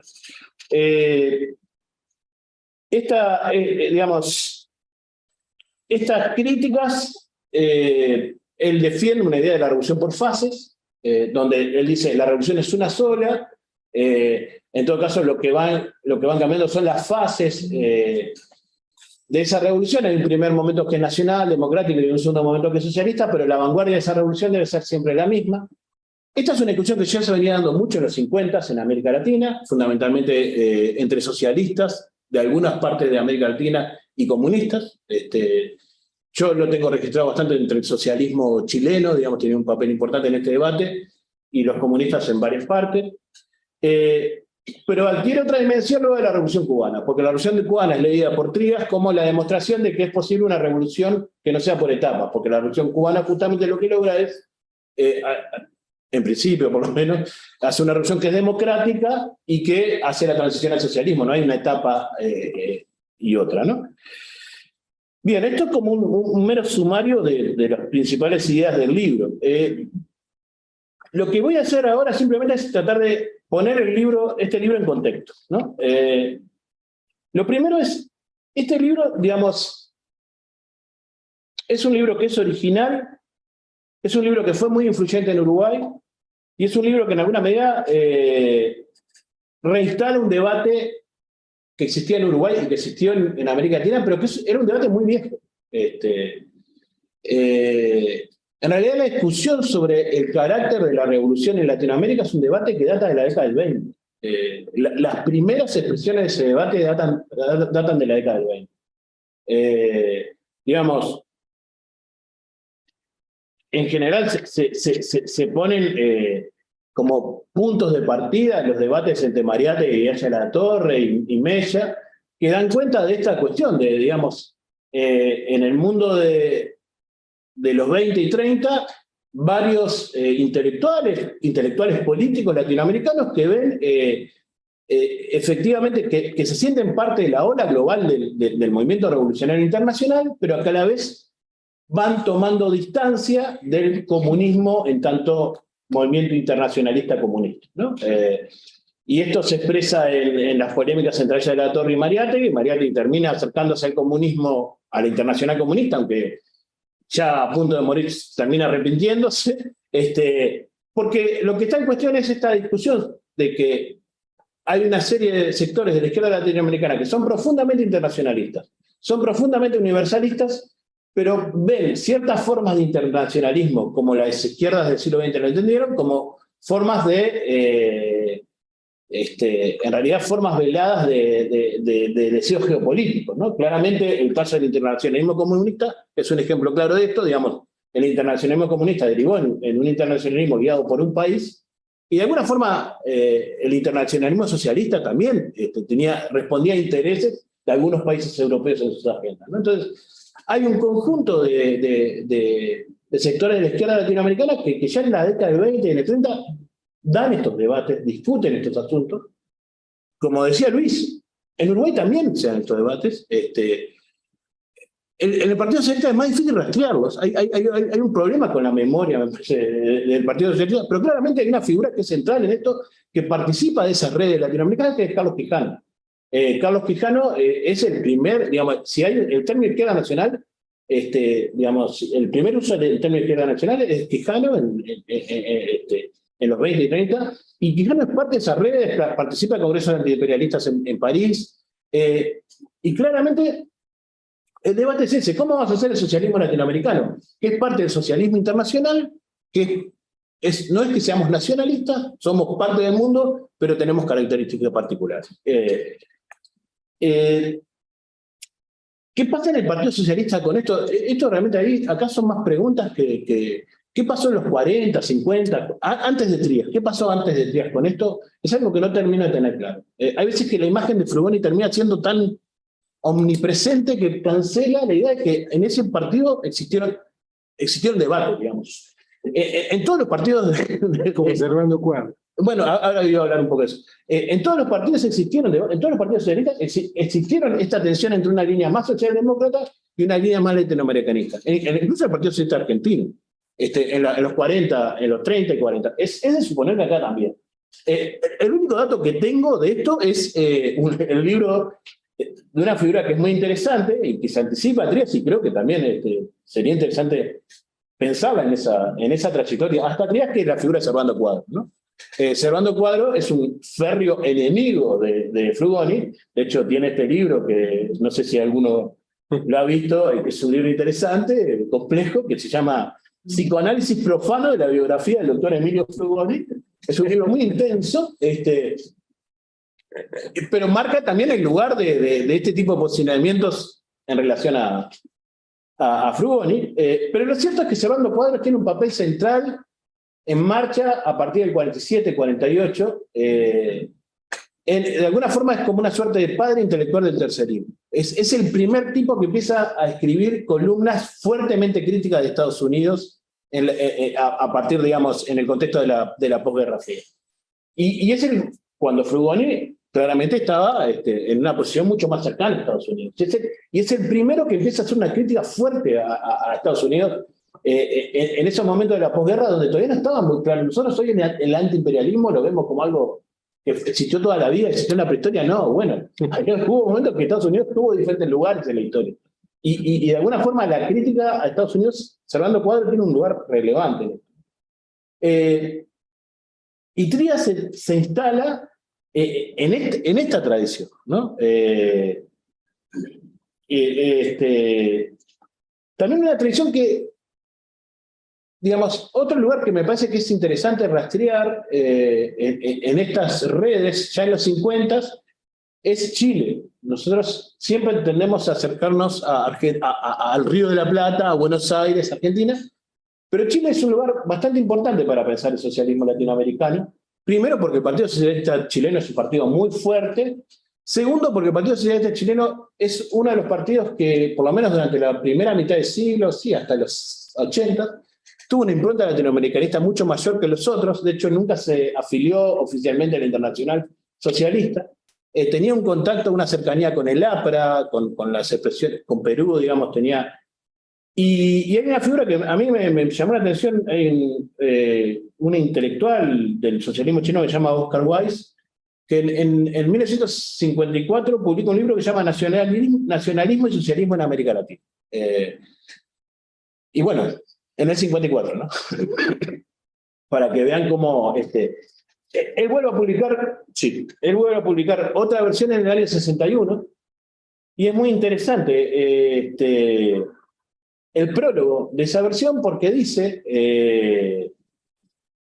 ahora no, acá está, dice que uno de los objetivos del libro es agrupar a los movimientos revolucionarios, entre los que cabe destacar a las alas izquierdas de los partidos socialistas de Argentina, Uruguay, Chile, Brasil y Ecuador, al MIR, que dirige Silvio Frondizi en Argentina, al MIR, que se glosó de Acción Democrática en Venezuela, y al APRA rebelde del Perú. O sea, claramente Trías está dialogando con otras cosas que están pasando en otros lados, más allá de Argentina, ¿no? De alguna forma me interesa, y esto no es con ánimo de pelearme con Mara ni nada, pero desperonizar un poco a Trías. La cercanía de Trías con la experiencia argentina es fuerte, creo que al final de su vida es mucho más fuerte, pero también esta reflexión de Trías en el año 65 está en diálogo con otras cosas que tienen que ver con Latinoamérica, que vienen desde los 50 y que es mucho más amplio, ¿no? Y me parece que eso es importante, sobre todo porque todos sabemos la relación que tiene Uruguay con la Argentina en relación al peronismo. Esto también después ha generado una suerte de cargas en torno a la figura de Trías, que no permiten leer el libro de una forma más abierta. Esta discusión tiene que ver con muchos asuntos que se venían discutiendo en América Latina en los 50 y 60. Otra cuestión del libro que me parece importante destacar es que en este Trías ya se ve un Trías que pasó del tercerismo, digamos, se ve el abandono del tercerismo. Ya en este libro no es esto de que los dos imperios son lo mismo, digamos. Es un libro donde... Pero no es un libro que es un libro que claramente se inserta en la dinámica que instala la Revolución Cubana, que es la idea de que esto que dice Trías, ¿no? Los movimientos de liberación nacional son la clave para entender el cambio global. Lo que dice el Che Guevara en el discurso de la Tricontinental. El Che Guevara casi ni nombra a la Unión Soviética, lo que habla de los pueblos que están luchando contra el imperialismo. Si la Unión Soviética se adecua a eso, bien, si no, veremos. Digamos, es un poco la lógica que está atrás. Es el abandono del tercerismo, es la cercanía con eso, y a mí una cosa que me parece muy interesante también de este libro, es un libro que es claramente, se inserta en lo que luego se va a llamar la teoría de la dependencia. Es un libro que de alguna forma es, no sé si anticipatorio, porque ya hay escritos, pero digamos la teoría de la dependencia, los libros más clásicos de la teoría de la dependencia tienen unos años posteriores por el socialismo nacional, pero claramente se inserta en la narrativa y en la estrategia que empiezan a sugerir los trabajos de Fernando Enrique Cardoso, Enzo Faleto, y en su versión más radical, y creo que más en sintonía con Trías, los trabajos de Teotonio dos Santos, Pania Bambirra, Rubio Mauro Marini. Un colega, el economista Pablo Messina, está trabajando en el caso uruguayo, y una de las cosas que ha encontrado es que efectivamente Trías es la inspiración de una nueva generación de economistas que escriben el proceso económico del Uruguay, de economistas del Instituto de Economía, a fines de los 60, ¿no? Esta es otra dimensión que me parecía interesante destacar. Bueno, tal vez, porque tengo poco tiempo ya, ¿no? ¿Sí? La otra gran pregunta que es evidente y que no es fácil de contestar es, pero que por lo menos la quiero dejar abierta, es, bueno, ¿qué hacemos con este libro que tiene ya varias décadas hoy, ¿no? Es la pregunta eterna, ¿qué pasa con todos los libros? Si los libros, más con los libros que tienen que ver con la tradición política, si los libros vencieron al tiempo o no, si todavía hay elementos a rescatar de este libro hoy, ¿no? Y yo creo que voy a plantear 3 cosas muy rápidamente. ¿Qué? Muy rápidamente. Lo primero, yo siempre odio capaz que es una palabra buena, pero en general con la reflexión sobre los 60 muchas veces la gente dice, no, bueno, es otra... Las cosas que se crearon en los 60 no sirven porque el tiempo cambió, ya vivimos otro tiempo y ya no. Y es tirar todo, digamos, es abandonar todo. Y en realidad hay preguntas de los 60 que tienen total vigencia, ¿no? Preguntas sobre el cambio social, preguntas sobre cómo se construye una sociedad más igualitaria, que son preguntas claves y que en realidad varias de las preguntas que se estaban abriendo en ese periodo no se respondieron. Y no se llegaron a respuestas definitivas. Simplemente lo que pasó que en todo caso a los que hacían esas preguntas los mataron. Estoy hablando metafóricamente, pero lo que ocurrió fue una gran derrota política. Pero las preguntas en sí muchas de esas tienen vigencia. Lo que claramente es diferente es el mundo que describe Trías en los 60 del mundo actual, ¿no? Trías describe un mundo, por un lado, marcado por 2 fenómenos que hoy tienen una característica diferente. Primero, la Guerra Fría. La Guerra Fría como tal no existe más, ¿no? Nosotros vivimos de los 90 hasta hoy, hasta estos días, estamos viviendo en un momento de crisis fuerte de ese orden globalizado, que se llamó un orden globalizado que se instaló en los 90, con un fuerte optimismo liberal en los 90, con un papel de Estados Unidos muy claro. Hoy vivimos otro momento también nuevo, raro, de crisis de ese orden global y que no sabemos hacia dónde va a derivar, entre otras cosas donde la pregunta de los imperios adquieren otras dimensiones porque ya no es un único imperio y hay conflictos y hay asuntos que están en cuestión. Ese es otro momento histórico y implica pensarlo. También pensar qué es China, pensar qué es Rusia. Son preguntas sobre los imperios. Esto puede derivar para miles de asuntos, pero no quiero. Simplemente es otro momento histórico.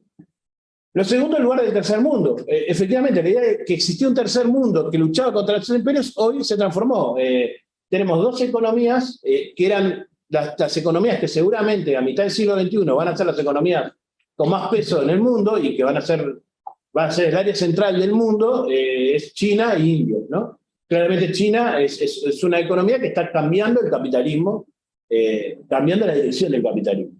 Entonces, eso que era el tercer mundo, que era de alguna medida una alianza emancipatoria entre diferentes países de diferentes zonas del mundo, hoy es mucho más difícil de pensar. También sé que esto puede abrir a debates, pero simplemente quiero decir, son tiempos históricos diferentes en ese sentido. Hay 2 elementos. La tercera cuestión es que para Trías en el 65 el socialismo quería decir algunas cosas medianamente definidas. Para nosotros hoy el socialismo es más difícil de definir, más allá de que sí hay una visión plural de buscar ciertas formas de igualitarismo social. Pero quiere decir, es mucho más complejo definir qué sería el socialismo. De todos modos, más allá de estos elementos con los cuales podríamos decir, dejemos este libro, sin embargo, hay 2 o 3 asuntos para mí. El libro tiene extremada vigencia, que tiene que ver con la pregunta sobre el cambio social, sobre qué tipo de sociedad se quiere construir y qué pasos son necesarios para construir una sociedad alternativa o más igualitaria. Hace unos días, Petro, sí, el colombiano, cuando estaba releyendo esto, decía, seguramente en un discurso que era para reducir los nervios de la derecha fascista colombiana, decía, vamos a desarrollar el capitalismo para crear una nueva economía fuerte y productiva, ¿no? Y esa frase de Petro se instalaba en el centro de este libro.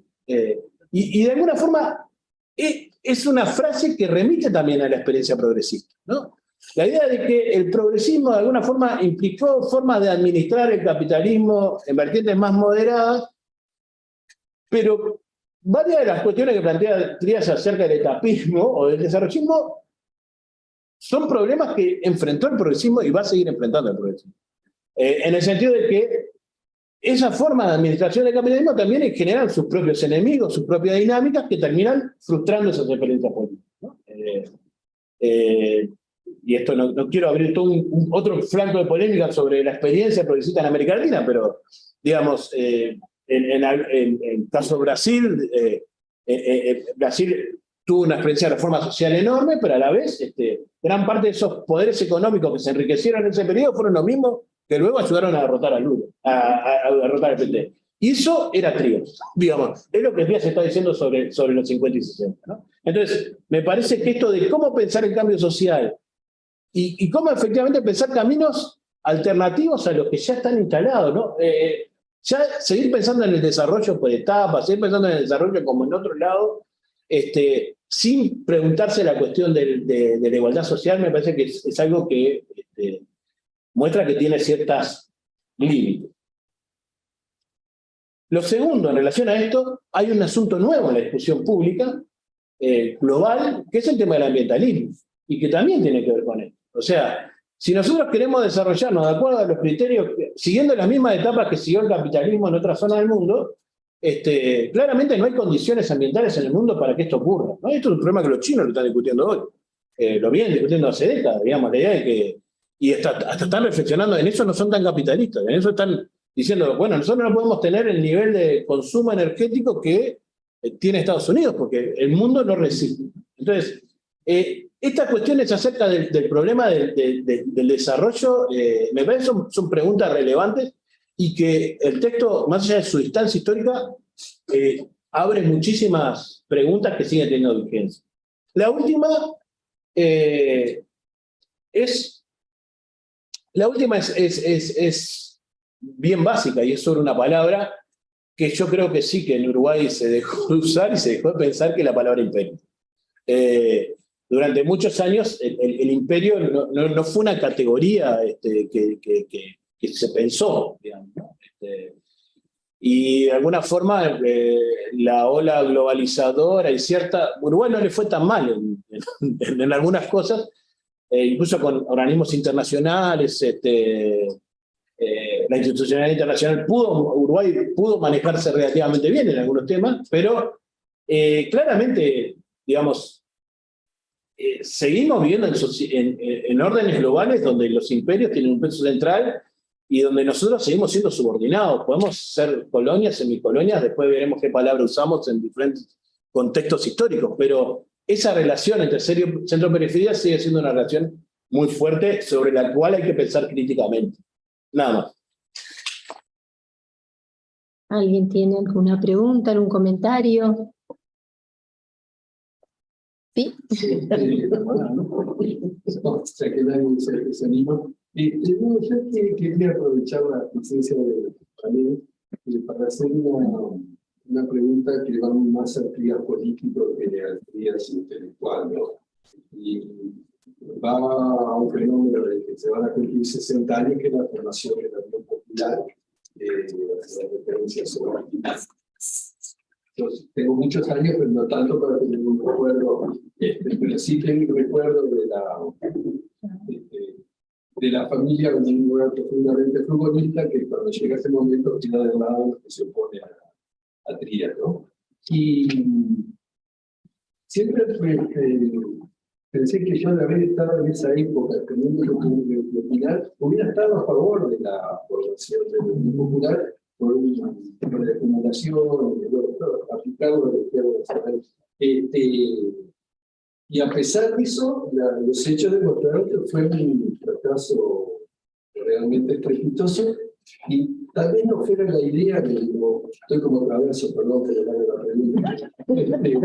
Tal vez el problema no fuera la idea, porque en esa misma elección Fidel le fue bastante bien con algo de características similares. O sea que la pregunta en sí sería, ¿qué visión tienen el panel del fenómeno de la Unión Popular y por qué las cosas se vieron como se vieron? Sé que no es fácil. ¿Quién responde? ¿Hay otra pregunta? ¿Hay alguna otra pregunta? Ahí va. Más fácil. A ver. ¿Alguna otra? Con este alcanza, dice. ¿Alcanza? Bueno. Muy buena exposición. Muy buena, gracias. Yo sí quiero hacer una. Bueno, sí, sí. Primero agradecer la exposición porque fue muy clara, muy concreta, muy específica. ¿Cuántos geriatrías nos hacen falta el día de hoy en pleno siglo XXI? ¿Qué tanto honor le hacemos a la memoria de esas grandes personalidades que hoy estamos homenajeando en este espacio? Y en términos filosóficos realmente mucho no me hallo históricamente hablando, pero sí en términos políticos. ¿Y por qué decide alejarse de una figura como Emilio Frugoni? Si saben la respuesta, ¿verdad? Porque yo la verdad no la tengo. ¿Por qué decide alejarse tanto de Emilio Frugoni, unirse a un escindido del Partido Nacional? ¿Qué fue lo que lo acercó a Erro para hacer ese cambio? Seguimos. Bueno, pero lo anterior no. Bueno. ¿Alguna otra? A ver, ¿alguna otra? No. Bueno. Muy bien. Yo no sé si largo, muy sintético lo mío, porque, bueno, creo que hay preguntas que, como esta, todavía no tienen todas las respuestas. Lo primero es decir que la propuesta de de votar juntos quienes tenían posicionamientos similares sigue siendo una propuesta a rescatar, válida, y que bueno, que en la historia hay experiencias en ese sentido que tuvieron un final más, no feliz, pero más adecuado a lo que se proponía, y otros, como es este caso, en donde la experiencia tiene que seguirse reivindicando, pero seguramente los actores no hayan sido los más adecuados para llevar adelante. Entonces, capaz que es muy difícil entrar en los detalles, pero seguramente hubo consecuencias no buscadas en esto que como experiencia política tiene que seguir siendo una voluntad de todos quienes pensamos que tenemos que juntarnos con quienes pensamos y votamos iguales en función de propuestas transformadoras. Entonces me quedo en eso. Bien. Luis. ¿Vos? Tenés igual. Bien. No venía preparado. Sentí que... No, de todos modos voy a hacer una aclaración. A mí me interesa distinguir al Trías intelectual del Trías político, porque creo que efectivamente el Trías político no fue tan atinado como el Trías intelectual, digamos, en el sentido de que su obra fue mucho más exitosa como intelectual que como político. Y cuando me refiero a político en el corto plazo, cómo fue cambiando las posturas, pero ese es un tema extremadamente polémico y no sé si es el momento para hablar de biatría. Pero me parece que, bueno, pero digamos, el proceso que se da en los 60 es un proceso complejo. De todos modos, ahí hay dos o tres cosas que tal vez podría plantear. Lo primero es que el concepto de fracaso y éxito siempre son relativos. Sí, vemos, toda la experiencia de la izquierda de los 60 es un gran fracaso, si queremos pensar en términos de fracaso. La experiencia del MLN es un fracaso. Sin embargo, terminamos en el 2010 con un presidente de Tupamaro, ¿no? Digamos, como los conceptos de fracaso y éxito también hay que pensarlos en temporalidades más amplias del corto plazo. Hay como una memoria, me parece que dentro del Partido Socialista, una memoria muy traumática del episodio de la Unidad Popular, pero si uno lo piensa en el más largo plazo, tal vez era un momento en la construcción de la unidad de las izquierdas. Y bueno, y un momento en la construcción, no solo de la unidad de las izquierdas, sino un momento de ampliación de las izquierdas, que era un tema central, que era el gran tema del debate y la gran preocupación de Trías. La preocupación de Trías era que la izquierda tenía que salir de sus, hoy diríamos, de su zona de confort. digamos.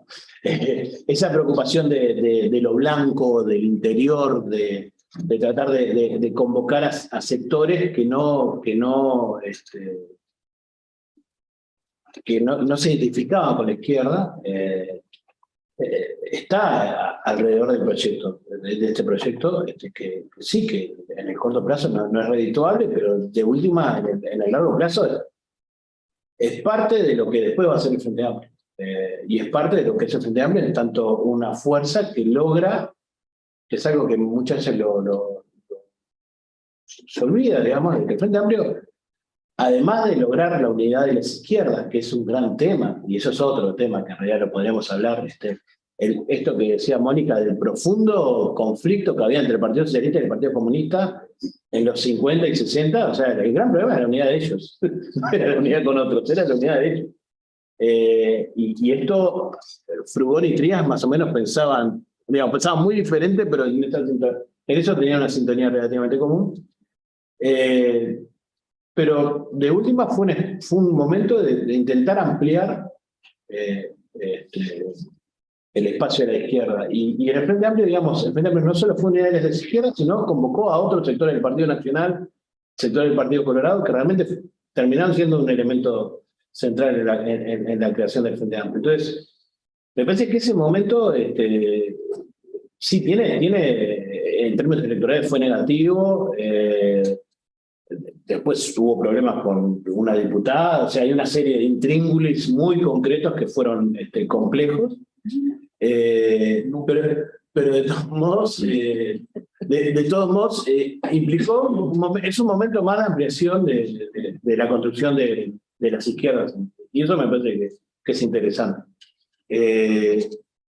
Sobre lo de Frugoni, yo creo que en términos históricos tenemos que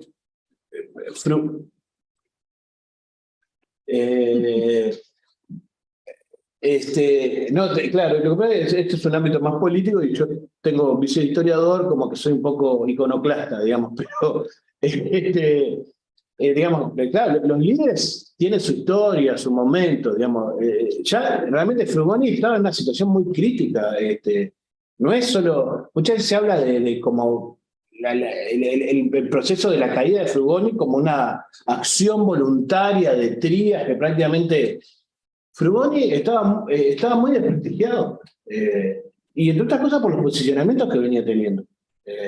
El gran tema del alineamiento más socialdemócrata y de cercanía con Estados Unidos.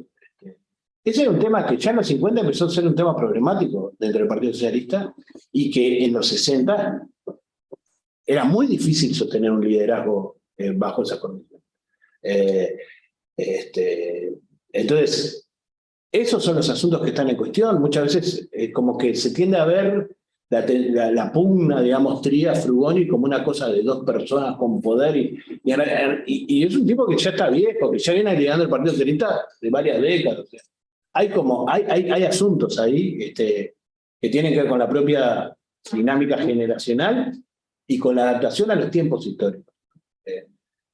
Frugoni era como su tercera adaptación al tiempo histórico, digamos. Había estado en el bachismo, había estado en el terrismo, había estado en el neoballismo y después se tenía que adaptar a los 50, a 60, ¿no? Realmente no tenía destreza política para. Entonces, no es meramente llegó Trías y su gente, no, hay algo del proceso histórico. Dos cosas más nada más que me quedaron, que cuando tú planteaste lo de la memoria, que algo que es interesante, esto que decía Mónica, para pensar el presente, ¿no? El lugar de los libros en los 60 y en realidad hasta en los 80, yo creo, el lugar de los libros como referencia sintética de un pensamiento y en la formación política, ¿no? De los militantes. A mí una gran pregunta que me hago hace unos años es ¿qué libros leen hoy los militantes políticos de las organizaciones? ¿Cómo se identifican a través de un libro? Si hay no me importa si es, ojo, si es un youtuber, buenísimo, pero ¿Qué producto cultural condensa un conjunto de ideas de una forma sistemática, ¿no? Creo que es un gran problema que me parece que tienen hoy la política. Y me parece que es una pregunta para hacerse cuando hablamos de esto. Y lo último, sobre el tema del Partido Socialista Chileno, Jimena Alonso, en su tesis de doctorado, está trabajando en la influencia del Partido Socialista Chileno en el Partido Socialista Uruguayo. Eso es muy interesante.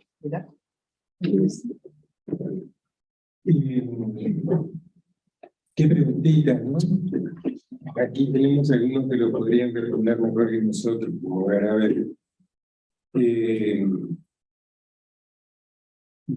Los dos frentes de izquierda que se forman a principios de la década del 60, la Unión Popular y el Fidel, uno, digamos, hegemonizado por el Partido Socialista y otro hegemonizado por el Partido Comunista, básicamente aplican la misma lógica con la que se va a terminar construyendo el Frente Amplio, con la diferencia esencial de que no podían ponerse de acuerdo entre ellos, comunistas y socialistas.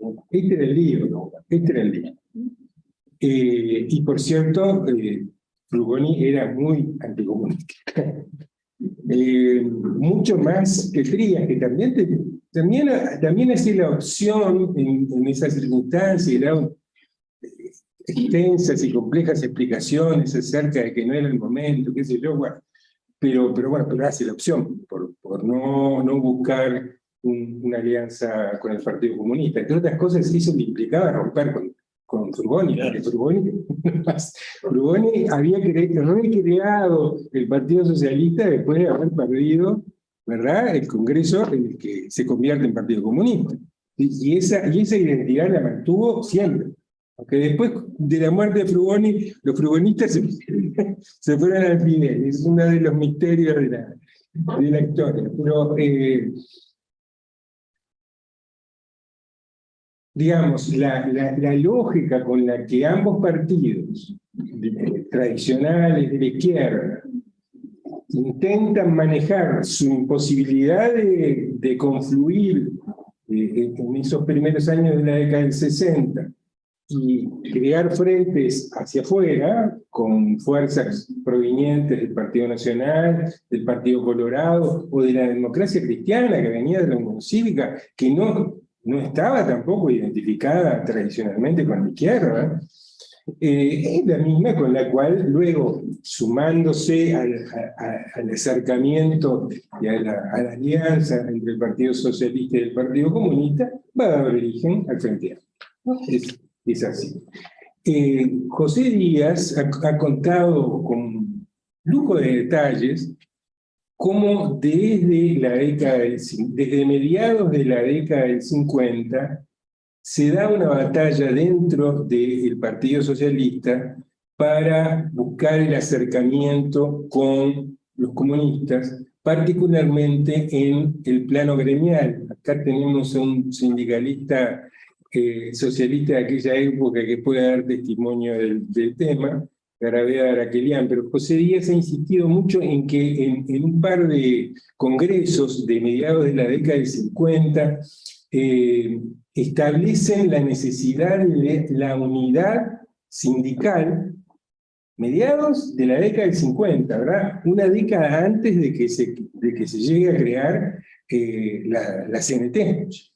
Y cómo hacen una primera aprobación de esa moción y luego los frugonistas la trampean y luego tienen que volver a remarcar que esa unidad no excluía a los comunistas. Bueno, hay una larga historia de progresivos acercamientos que vienen también de parte del Partido Comunista, ¿no?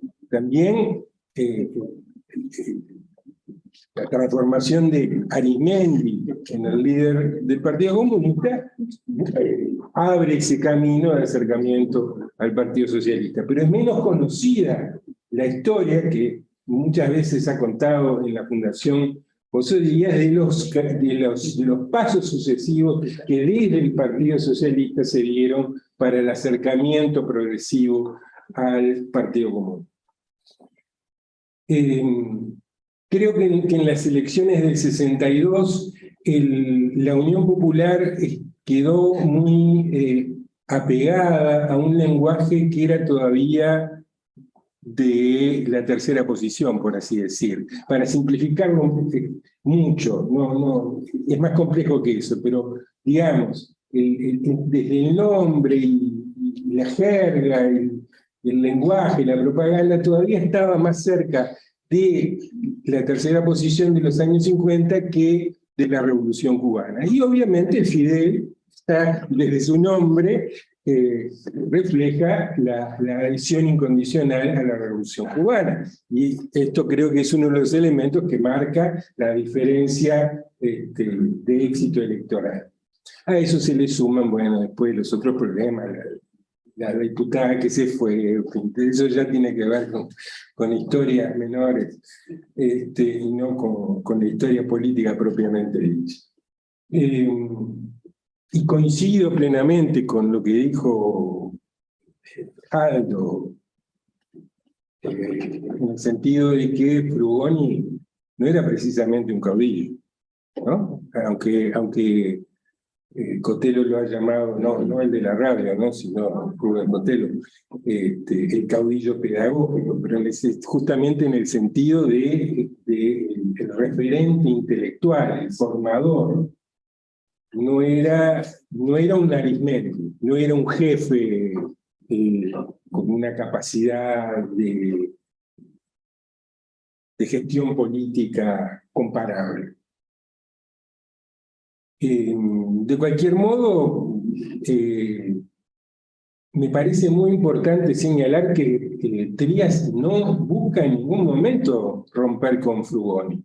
Es Frugoni el que rompe con Trías.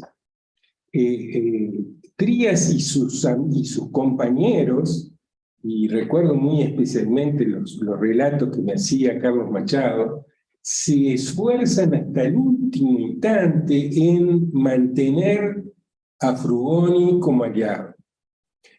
Carlos Machado contaba reiteradamente las visitas que le hacía a Frugoni, tratando de acercar posiciones, tratando de contenerlo, tratando de limar asperezas, sin ningún éxito, por cierto, sin ningún éxito.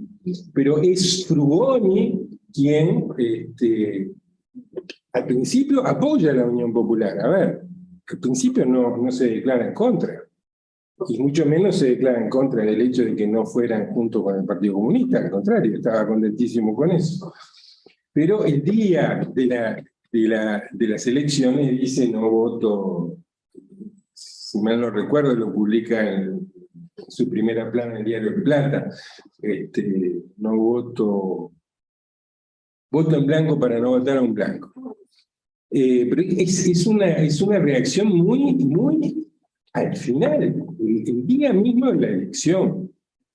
Y a partir de ahí desarrolla una campaña durísima en contra de Trías y en contra de sus compañeros. A José Díaz lo descalificaba de un modo terrible, por ejemplo. Trías, José siempre le ha mantenido un gran respeto a Frugoni, por cierto, pero las cosas que decía Frugoni eran muy duras. Y ese durísimo ataque de Frugoni a la conducción de Trías y sus compañeros desemboca en una situación que generalmente no ha sido aclarada ni contada de un modo, en mi opinión, correcto. Es decir, ¿qué pasa en las elecciones del 66? En el 66 el Partido Socialista no hace ninguna alianza electoral, no constituye ningún frente. Ahora, lo que no nos aclaran los libros de historia, ni la mayoría de los testimonios, es que eso es así porque Frugoni estaba disputando la titularidad del lema Partido Socialista. Y la Corte Electoral decide con mucha maldad, y esto no está contado, que la titularidad del lema Partido Socialista se resuelva en una especie de interna simultánea con la elección nacional.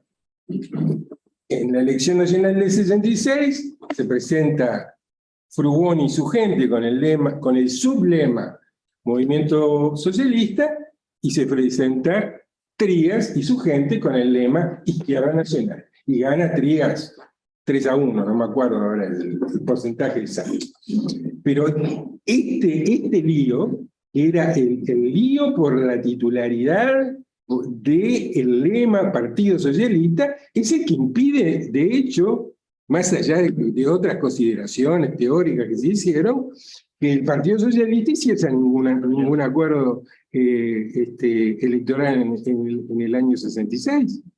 Y esto es una maldad. A ver, los integrantes de la Corte Electoral que toman esa decisión, en vez de decir, bueno, hagan una elección interna previa y después van a la elección nacional, no, deciden que sea simultáneo con la elección nacional, sabían perfectamente que de ese modo cortaban toda posibilidad de que se formara un frente amplio en el año 66. Porque el Partido Socialista tenía que primero decidir quién era el dueño del lema Partido Socialista. Creo que esto está muy mal contado, muy mal registrado, y bueno, creo que hay personas que lo pueden contar mucho mejor que yo. Mara,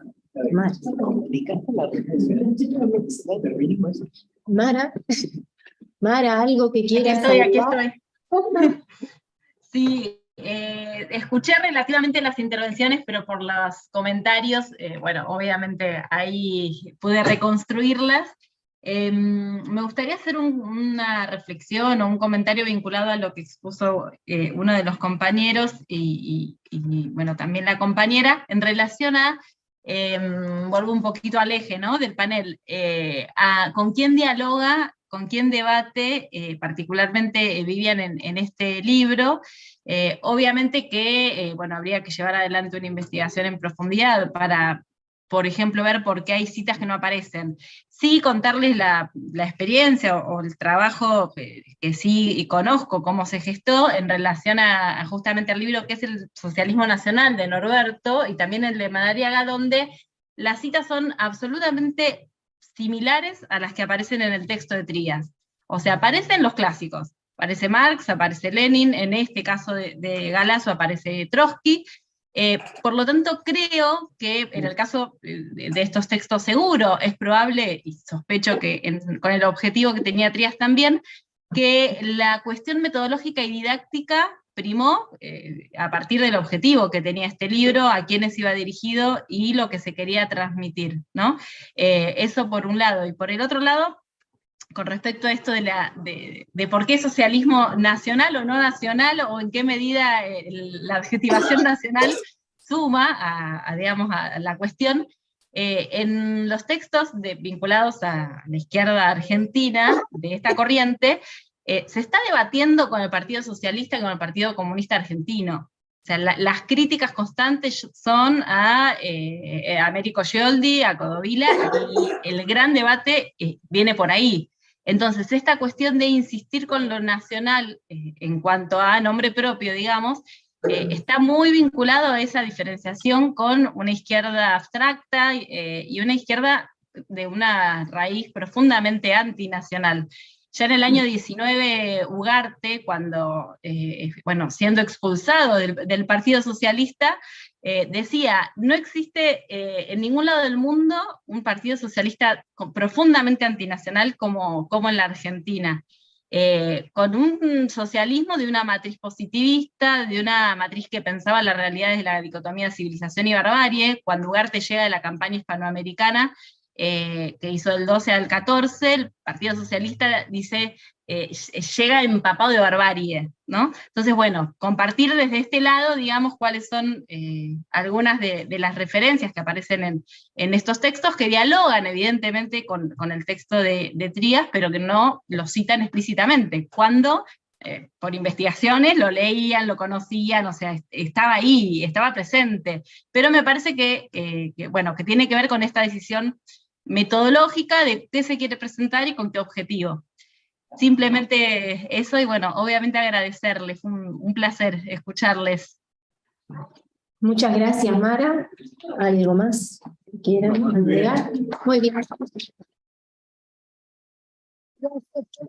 Para la próxima actividad, que va a ser el 12 de julio, de ahí el tema será caudillos, montoneras y federalismo. Nos vemos.